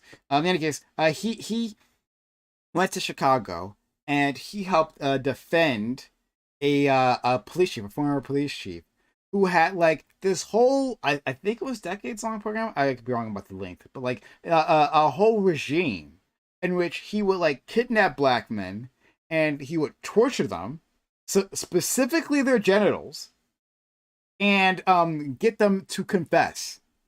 And so this guy, like, we know this motherfucker did this shit, but the city has done everything it can, especially under Rahm Emanuel, to protect him, make sure he doesn't face punishment. And this dude's like, it's not like this is like a something that happened like decades ago, you know, in the civil rights era, that type of thing. No, this guy's around. He's living memory. He's like just like living out his life after he's like sadistically been torturing black men, specifically their genitals. Like, it's a whole thing about this, but FD is going to go to more about that. But like, yeah, you were to say something? Yeah, sorry for interrupting you earlier. All I'd say was this. So something FD kind of said earlier. This is kind of, I think it actually kind of perfectly exemplifies what I'm not. I don't. The frustration I'm left with FD's analysis of things a lot. So he makes a point where he says that the sort of the structural nature of the NFL, structures and patterns, he said, subconscious, sort of unconsciously hurt black people. So much so that the dirty kind of behavior, like this guy, that's just always going to negatively affect black people. He makes this point that it's the kinds of people that are going to be in, the kinds of positions that are going to be the most likely to get into scriffles with the quarterback are most likely to be the positions that are going to be given to black people, et cetera, et cetera. So on one hand, he's not really making, he says like, oh, I'm not really making an overt claim of racism.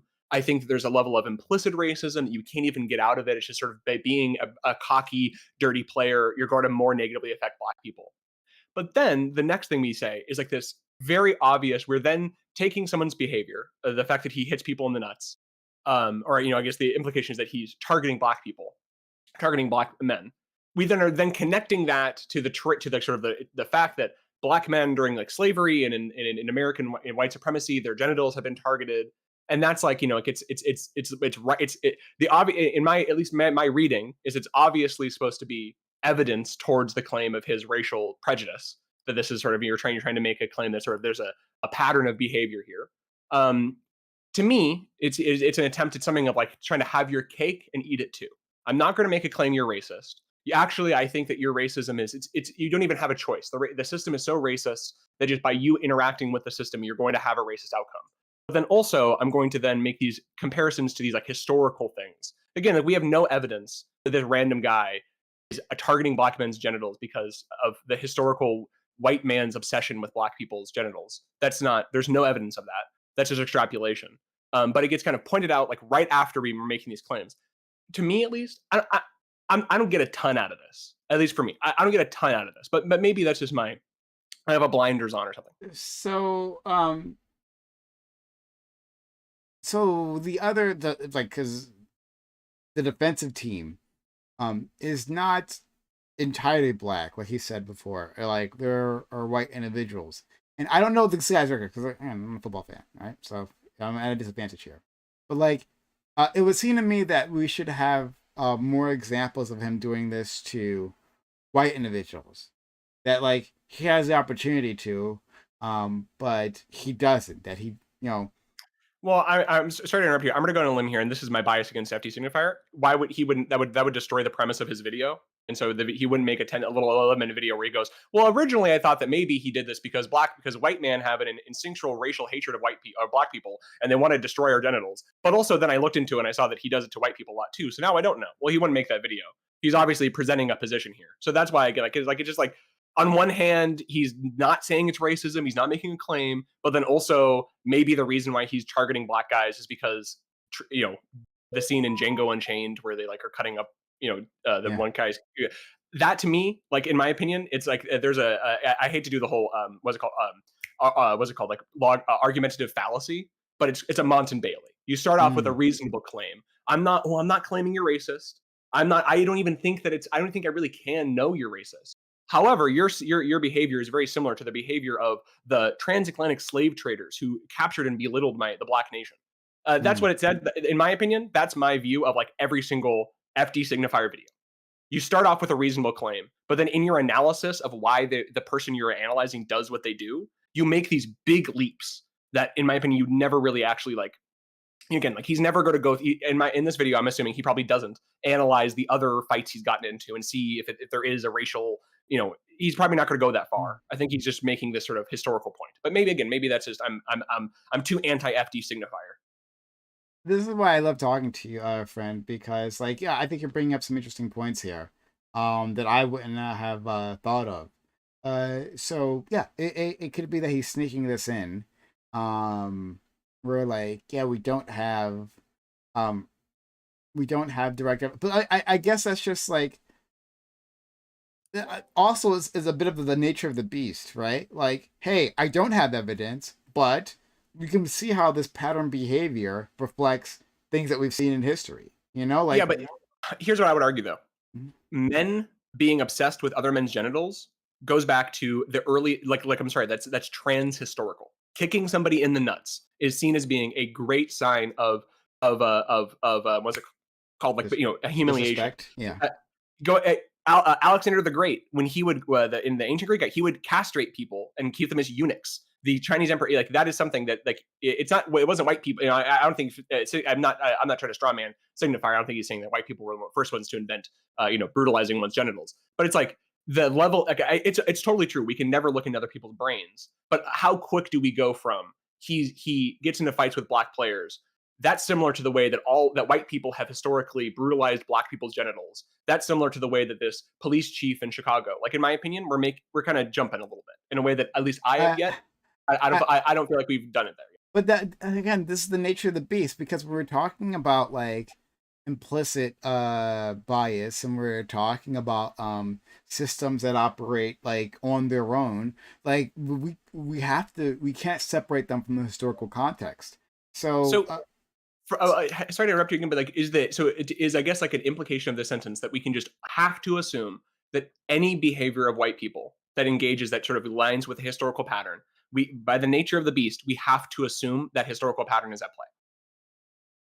No, but it's something that we can examine, right? Like, and that's like, I think that's okay. This is where this agreement. Then this is the core disagreement. I have no problem examining it. This is, in my opinion, this is not examining it. This is sort of implying the claim and then moving on because he's trying to he doesn't like this guy and he's implying this guy's like a racist that's just going after black people. If you're examining the claim and looking at other fights he has, looking at the nature, I mean, I'm sorry, I'm going back to it. Kicking, attacking, hitting people in the nuts is something I'm going to go on a limb and say is a pretty common thing in a lot of sports. I'm sorry, I had friends in high school that played sports. Like that's a common shit. It's nothing in my that's what I would say. A true or like I'll stop monologuing. I think analysis. I think you're hyper focusing on that. Like he brought up other evidence of like him like trying to hurt players and doing actions that could end their careers, and then being in a position where they can't respond to him. Like Yes, they did it. nut hits, right? But like there isn't a claim. There isn't a claim that white people specifically hate black people's knees, right? Like but this guy can like destroy persons like knees or like their ACL or whatever the fuck, right? He can end careers that way. So it's not just him doing that. So he's like breaking that all up. Hey, this is a pattern of doing it. Again, I don't know because I'm at a disadvantage here. Like, I don't know if he has done this to white people, and then maybe FDA is being maybe dishonest by only showing this, right? well, But I don't think he's just being dishonest, but I'm sorry, like the reason he made this video is because he believes this player is racist, and he believes and he believes this player targets black men, and he tries to attack. well, I mean, He like believes- the name of the videos. I'm not saying Yeah, Mac like, Jones is racist, but this is the reason you make this video. Like we could see the bias in the other article. We could see the ways that guy's biases are playing through. I'm just saying like this is the bias. but wait a minute. On the other side, then I turn the question back to you. How would you prove Mac Jones is racist? If not, like. Yeah, so exactly. First things first. So first things first, I would just do a compare. Like you would try to show there's like a what's it called, disproportionate amount of his fights with black people. I would literally concede, and I wouldn't even care about a word of this, including the Django Unchained scene, or sorry, the claim of black people attacking the genitals of black. I would, if you could just prove that he's only gotten in 2 fights with white people, and every other fight, or like hypothetical, in the same way, you turn it on to me. Again, if that was the case, I would completely fucking concede. I'm sure there are probably examples in sports of people that are like obviously racists that get in fights all the time with black people. That's like a known thing. I would totally fucking agree with that. And this video has not even attempted to do that. And before he even went to talk about that part, he said, "Well, NFL is kind of inherently racist. So even if he doesn't want to be racist, he's going to end up being racist by being a dirty player." No. That's not what he said. That's not what he said there. Come on. So what he said was that I took a quote. Took a quote. He said that there's that like basically he said because of the internal unequal nature of the NFL, dirty behavior disproportionately impacts black players. Yeah, and it didn't say that it's going to make you a racist, right? That's what you just said. Sure. Okay. I'm sorry. Like the implication of that being is that if you engage in a certain behavior, and that behavior, because of the nature of the system you're in, requires you to be racist, you are being a racist. I would say that. No.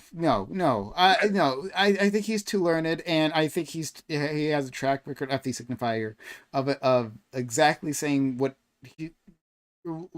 he's supposed to mean here, right? And that like when people engage in these systems, they can have disproportionate harms on certain groups, but that doesn't mean that individual itself are racist. It doesn't imply that like in all cases these people are that like players engaging, like white players engaging in the NFL, where they're going to counter lots of black people, and then they're going to have skirmishes, just like interpersonal skirmishes, that implies racist behavior. That's not what he was saying. Come on.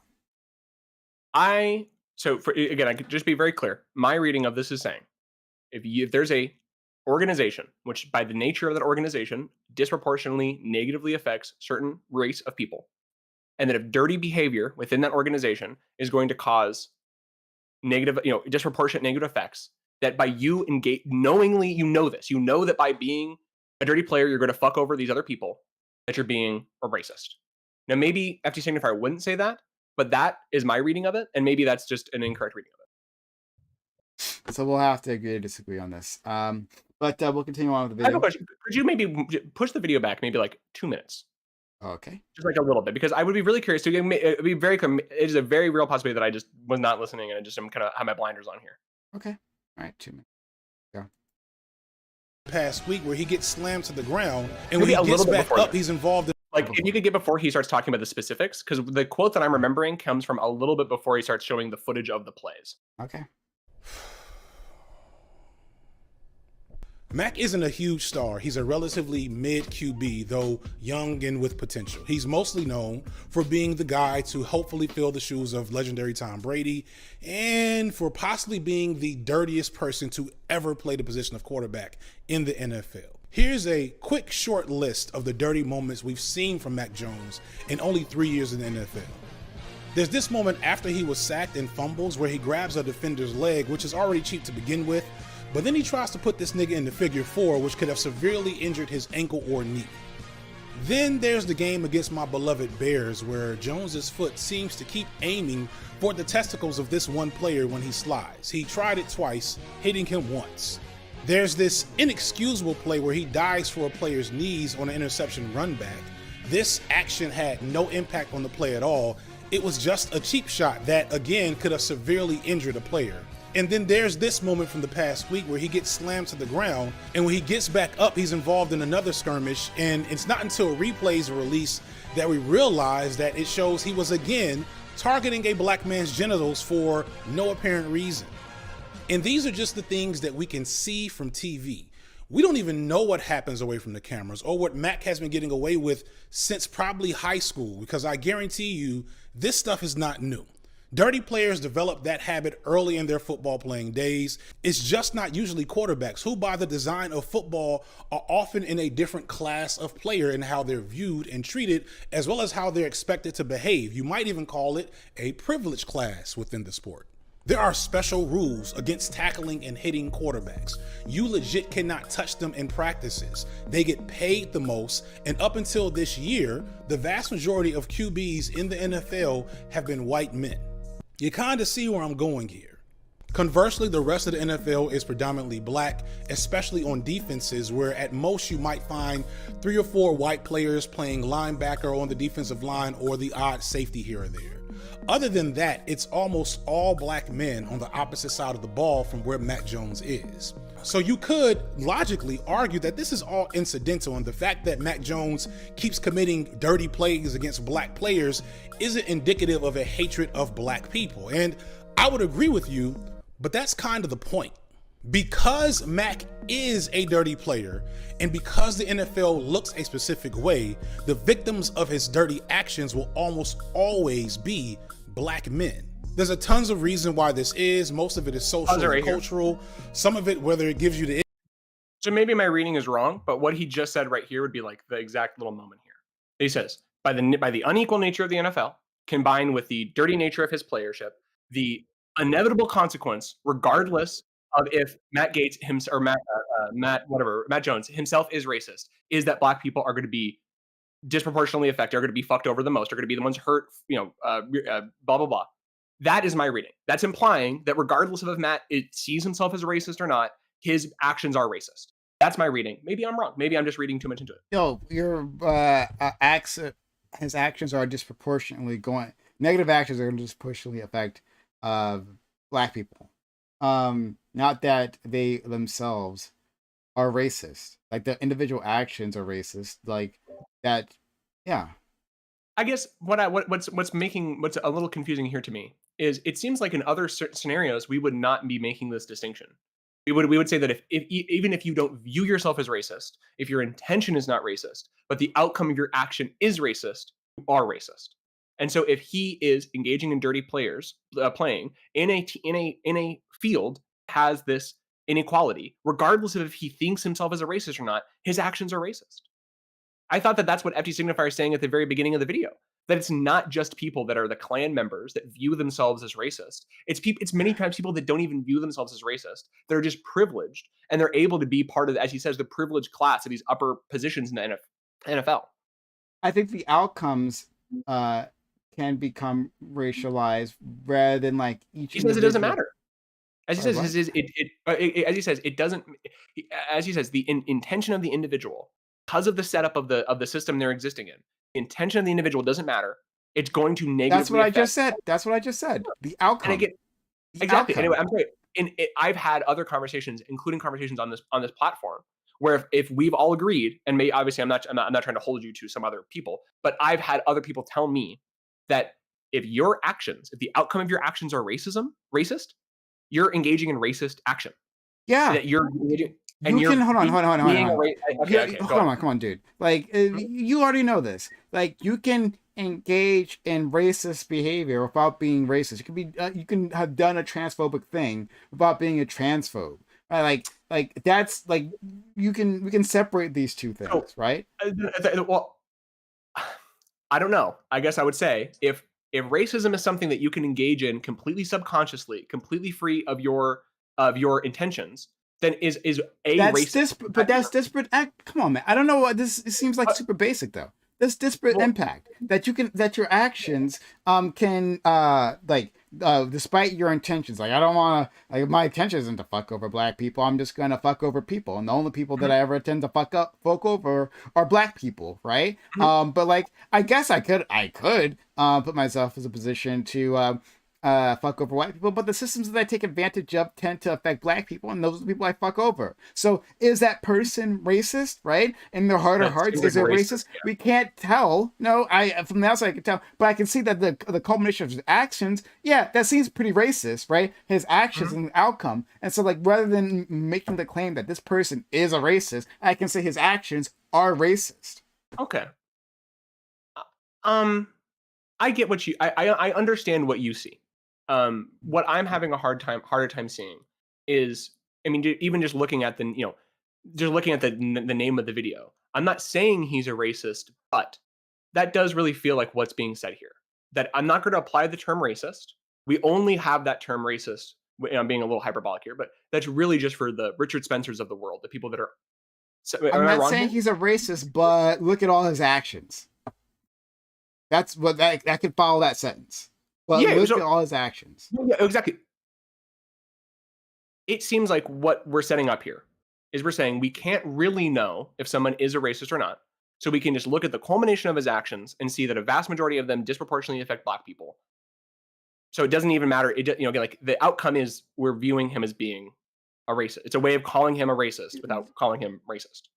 I And don't, that's you're doing this thing. You're doing this thing that white people do, right? When they're so concerned about being, not you specifically, like you yourself, right? But when they're concerned about like being called a racist, and that's the thing that's a problem about like actually looking at the actions. So he's well, yeah. presenting a whole list of actions here, and again, I don't know if it's a full list. I have no idea. I can't judge that. But like he's presenting a list of actions, and he's saying, well, look at this disparate impact that he has on black players, right? Mhm. And let's examine this behavior. But then you're hyper focusing on, but is he a racist? Like in his heart of hearts, Yeah. is he a racist? In the end, what you're doing, you're calling him a racist, and that'd be bad, right? Like you're saying that you can't call him a racist, but you might be calling him a racist under your breath, and we can't have that. Rather than just looking at the actions, which is what he's presenting. Okay. I I see that. I see that. I do definitely see the frustration. My frustration would just then say if that's FD Signifier's goal there is he just wants to have this discussion of the impact, he's probably not doing himself any favors by making a video calling. I'm not calling him racist, but like the obvious implication of that sentence is you are a racist, but No, I don't. no, I'm not. no. I'm not calling him a racist, but here are all his actions. So there might be evidence of him actually being a racist because Yeah, that's the only evidence that we would have in the first place. But we exactly. don't. Yeah. But we don't know. But we don't So know. we're calling him a racist, but we also don't think that it's necessary. Our how to put We haven't called him a racist. We said like we're looking at his action. At least I don't remember what was said in the rest of the video. So maybe I'm him. We're not calling him racist, but we're looking at his actions in such a way that really the only takeaway that a reasonable person could have is that he has no regard for black people, or I should say, very little regard for black people. With the case that he's building, that's what it would be like. Yes, I would definitely say. I mean, like, sorry, like all the the point I'm making, just to clarify my position here. I'm describing to you why I don't really like FT Signifier's analysis of things. He is at one point saying, I'm making an analysis of the racism or non-racist or the impact of a person's actions, but I don't really think I can actually know. So I'm just going to kind of like build a big case, and I'm not going to sort of put a bow on the case, so to speak. I'm just going to build this big case. To me, obviously, I do recognize that from one perspective that can be seen as focusing on that.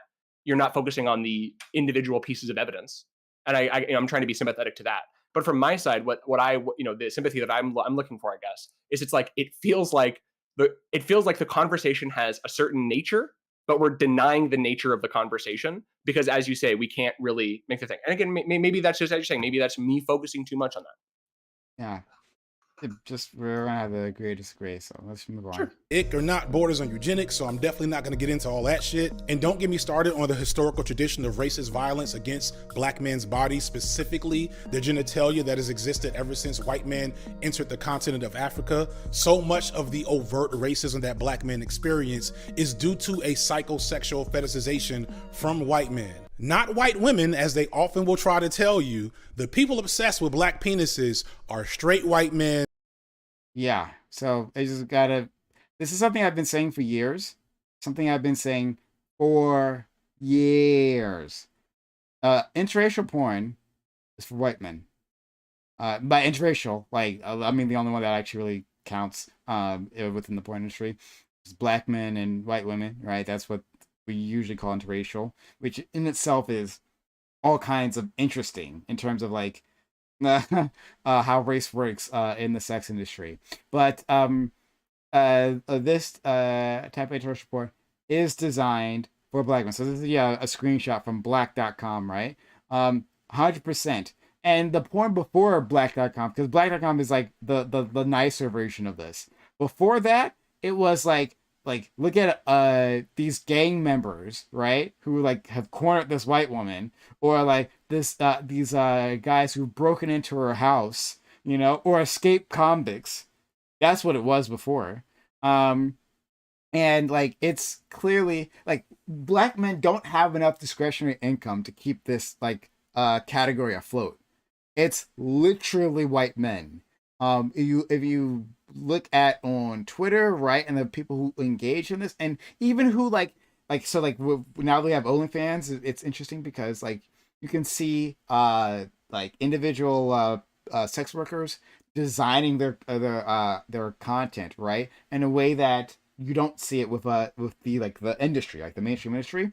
Like they talk about, like they do a lot of shaming, right? Like, oh, look at this black man. He's so much more of a man than you are, right? And the person they were pretty much talking about is like white guys. Now, obviously, not all white men are like this, clearly, right? But like it's like the focus of this has always been of white men, and it's designed like for their benefit rather than like a black guys who might also enjoy it. It'd be fun. But yeah.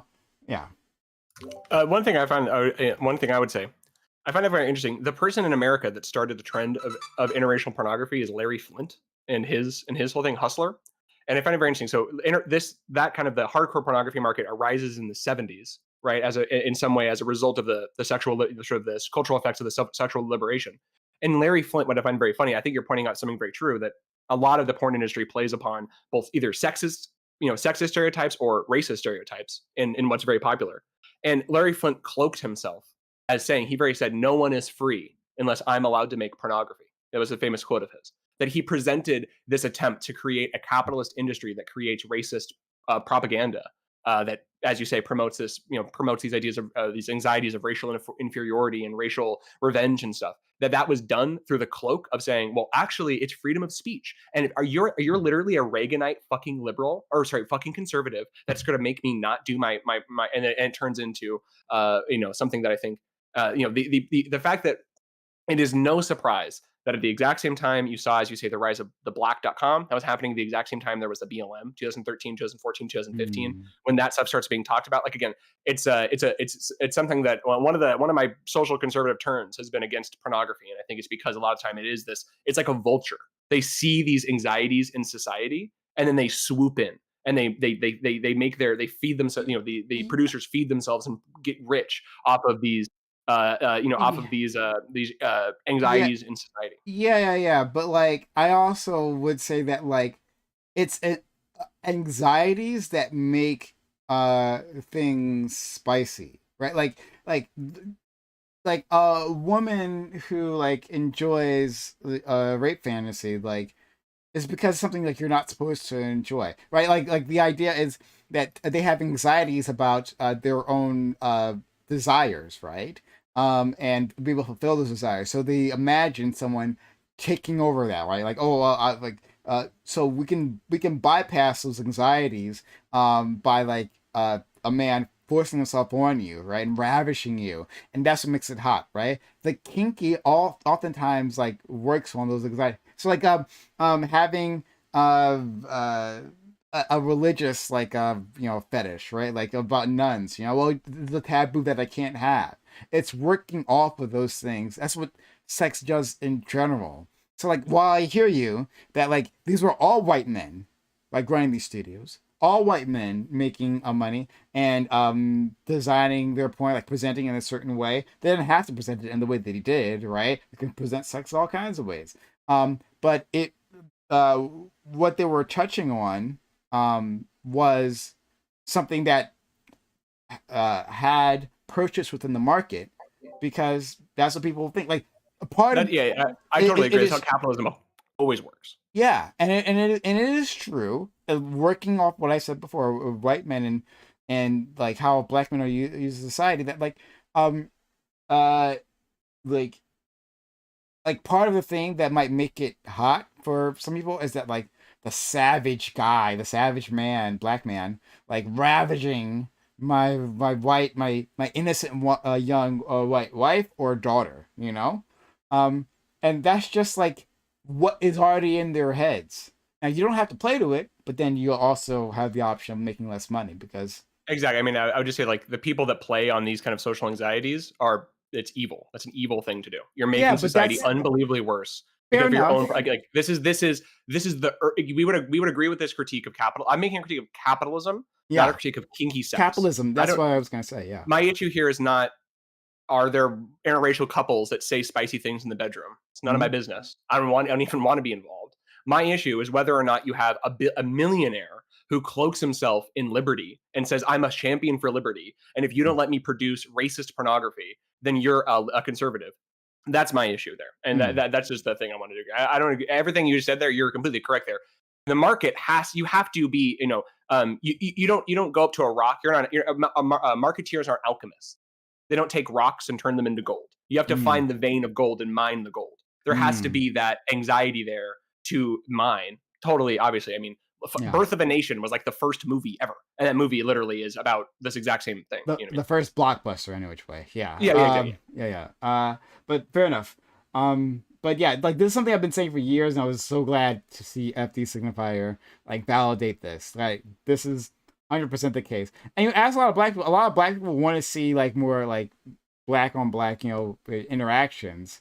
Like a lot of my friends are like that. Like, yeah, they just like they really prefer my male black friends, black on black porn. And like they've always like even before like the rise of like this OnlyFans and streaming, they've always liked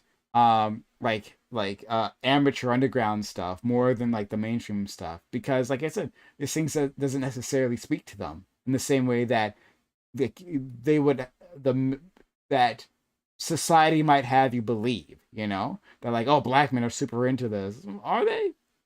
Some of them are. Yeah. Anyway, and not enough of them to like float the industry. Let me tell you. All right, here we go. They often will try to tell you the people obsessed with black penises are straight white men. That is facts.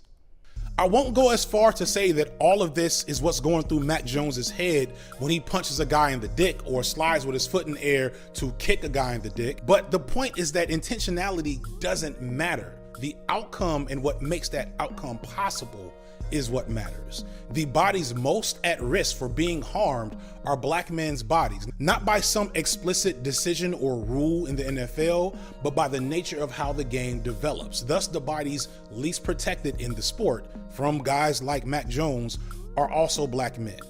Dirty play happens all the time in the NFL, but Mac Jones being a quarterback means that not only is he much less likely to be targeted by dirty play and retaliation, because the rules are designed to protect him, but also due to the pristine, privileged image of the quarterback, he is less likely to be accused and held accountable for being a dirty player. QBs are seen as the stars of the league, not the brutes that play other positions. So even when faced with direct questions about his actions that we have seen on film, Jones can just act like he doesn't know what the big deal is or what these people are talking about. He's just trying to play football. You were asked about this after the game yesterday. Sauce Gardner has accused you of a below-the-belt hit. There were a lot of antics leading up to that play. In your words, what happened on that play with Sauce? Yeah, Sauce. I mean, Sauce is one of the best corners in the NFL, so I have a lot of respect for him. And on that play, just nothing was intentional, and I just got up and went back to the huddle, and that's it. So it wasn't intent. Was there maybe an inadvertent thing that hit him? Like what happened? Because he seemed to think, I mean, A, it was intentional, and B, there was some contact. So what actually happened? It's football, so just trying to get up and go back to the huddle, and like I just said, nothing there. And because of the way this system is set up, the greater institution that is ostensibly supposed to protect all players doesn't have a lot of pressure to do anything about it, and the beat goes on. Thus far, I believe Mac has been fined a few times, but I guess since he hasn't successfully maimed another football player, they're not going to hand down any real punishment in the form of suspension or his behavior. And that's how racism works. Until he actually hurts someone, I doubt much will happen. And to me, that's a perfect parallel for how generations of black people have been decrying the issues of racism for generations. We have been explaining the abusive actions of police in the inner city for as long as I can remember, but no one seemed to care until we started catching motherfuckers murdering us on phone cameras. And even then, it's excuses and calls for reform and new education for police officers instead of addressing the real issue at hand. It's important for America to look at racism as specific, discrete acts of hatred toward black people or other people of color. And we do this because it allows those in power to maybe punish or cut off one specific person or condemn one specific act or moment. But that is done for the sole purpose of preserving the system as a whole. They get to point and say, look, that's racist. And we put an end to it. Meanwhile, they are actively maintaining and enforcing the systems and behaviors that make this racist act not just possible, but predictable. And I'm sure in the comments you're gonna see, why do you guys put race in everything? That's how racists sound to me. I don't know, they sound like Muppets. Anyway, but you're not gonna see any of those people have the courage to examine their own behavior and how it fits into the equation. They don't even wanna look at the equation because they know how that math is actually gonna add up. I'm not saying Mac Jones hates black people. In fact, that being the measuring stick for what is and isn't racist is the problem. You don't have to hate or even dislike black people to be racist. It's blatantly obvious that a ton of racists love black people. They love our art, our music, our hair, our aesthetic, our bodies, but they don't like us as people. And more importantly, they don't care if and when we are harmed, especially if it means that they have to in any way be held accountable for the harm being done. And that is why talking about racism as a system is so important, because it gets us away from litigating individual instances and nuances of who's racist and who's not. I do not care if Mac Jones hates black people or not. I just want him not to be able to constantly attempt to mutilate black men's bodies while I'm watching football and consistently get away with it. And the same goes for racism outside the NFL. But that's all I got for the day. I'm FD Signifier, and this has been Light Work. Yeah. So thoughts on the rest of that video? I mean, I hate to repeat back the whole high school debate terminology here. It feels like a little bit of a Mott and Bailey. I don't disagree with the idea that the NFL has systematic biases against it. I actually agree that it's not very useful to kind of look at discrete actions or discrete individuals of racial hatred to understand racism. But I guess I would just ask to the FD. Well, I know the answer to this. No hate to FD Signifier. He has a family and kids. He needs to make money. YouTubers make YouTube videos. That's what they do. But I'd ask the question like, well, if you agree that it's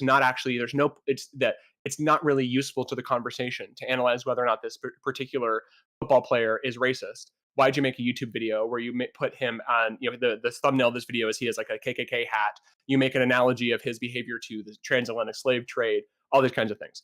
For me, maybe what you could say is well, Kobe, you're being distracted. And the real thing we need to be talking about is the structural inequalities you talked about in the second half. And perhaps I would say, I think you're right. I'm being distracted. But at the end of the day, if the way you're approaching a conversation distracts away from what you actually want to talk about, then you should change the way you're approaching the conversation. And in this instance, I would say this is, the reason he's framing it this way is because he's making a video where he wants to talk about, his, in my opinion, the overall point is the second part of the video, where he's talking about the structural inequality. And he uses the negative behavior of this specific guy as a launching pad, which again, I have no problem with. But it's like, for me, it's hard to take some of that seriously. Maybe in other words, I get distracted from that from the fact that the first part of the video just seems like a character assassination on this guy that he doesn't like, where he's going to make implications this guy is racist, but then say, I don't actually know. So again, maybe I'm being too distracted, but that'd be the origin of my distraction. What's your thoughts? Yeah, I think you're just being too distracted. I think that uh like this is literally the nature of the beast. That to deal with to analyze these things, we're gonna have to look at a pattern behavior, look at them within a historical context, and make some judgment calls, and whether we can say that an individual person is necessarily racist. Like he said at the end, like I don't know, and I don't actually care if he is, right. Like I just need the behavior to stop. So he presented the behavior, which is the only thing that he can present. Simply can't present what's in his head, but present the behavior and show how these systems are protecting him from consequences. Like that's it. Like that's the whole case. I don't know how he could even present it any other way.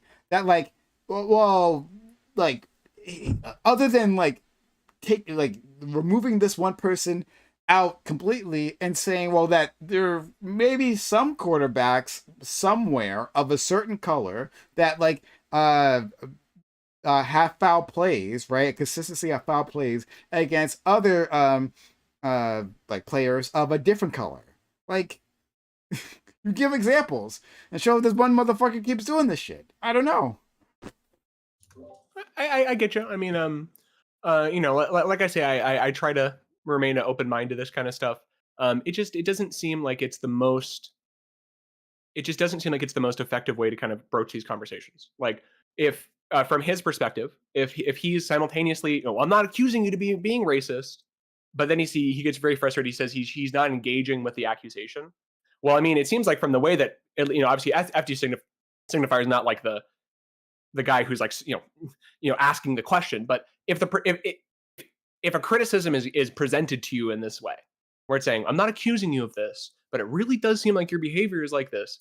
That's a way that I think a lot of people are just not going to. That's not a way they're going to really engage, and maybe that's close-mindedness. And but of course you're not going to want to engage when you're being told that like your behavior is like it's bad. Like okay, so like I'll use myself an example. If if a trans person like went and like, oh, I'm gonna do this whole thing about like how Prime like has this pattern behavior with trans people in his panels, right? Like I'm not gonna be excited to engage with that one way or the other, right? But they might be able to say, okay, well, we've seen through even these actions, right, that he specifically takes against with trans people and others, that there might be some transphobic like feelings here, right? Not that he has some hatred, right? Maybe they could acknowledge it. You know what? Through his whole body of work, I can say that like he's not a transphobe, but like the culmination of all these actions, right, is having a disparate impact on trans people. Yeah. And I would like him to stop doing that. Do you think that's what FD is doing in this video? Is that's a comparison to the level of accusation that's being made against Mark Jones? Yeah, I think the thumbnail is him as a KKK guy, and we're talking about how in transatlantic slavery they would like cut black people's dicks off. You're comparing it to the idea that it's like, hey, so Prime, I love you, but just some of the ways that you talk about trans people are not 100%. That's all I'm saying. And again, if you're saying I'm tone policing, I'm sorry, I'm trying to be a tone corrections officer. I'm not trying to tone police. I'm just trying to give tone therapy here. Okay, that's all I'm saying here. In this comparison to you, I completely agree with you. I think that you're making a reasonable comparison here, but I would just take that comparison to another level. If someone's accusing you of sexism or transphobia, and at some point they're making a video where they're, whatever the sexist equivalent is of a KKK hood, you're probably really not going to be very like the well feels poisoned. He's making a video where at the second part of it, he's going, well, I'm not saying he's racist. I made the thumbnail and I made my little intro and here's my title and here's my graphic. That's all that I'm saying. And maybe again, the self-reflection I would try to engage in, and I would try to recognize, like, again, like I try to be open, like other people that I disagree with are allowed to make jokes. He makes jokes in this video that I don't think are serious. And I think it's unfair when people are being kind of hyperbolic. I don't literally think he thinks he's KKK.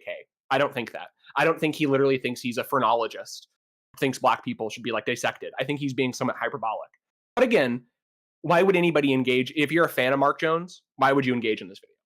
Okay, I think that's fair. I think that, when you're bringing up like the thumbnail and everything and lay it out that way, that like there's a way of presenting these things that um are, especially since he says like, like I can't say that he is.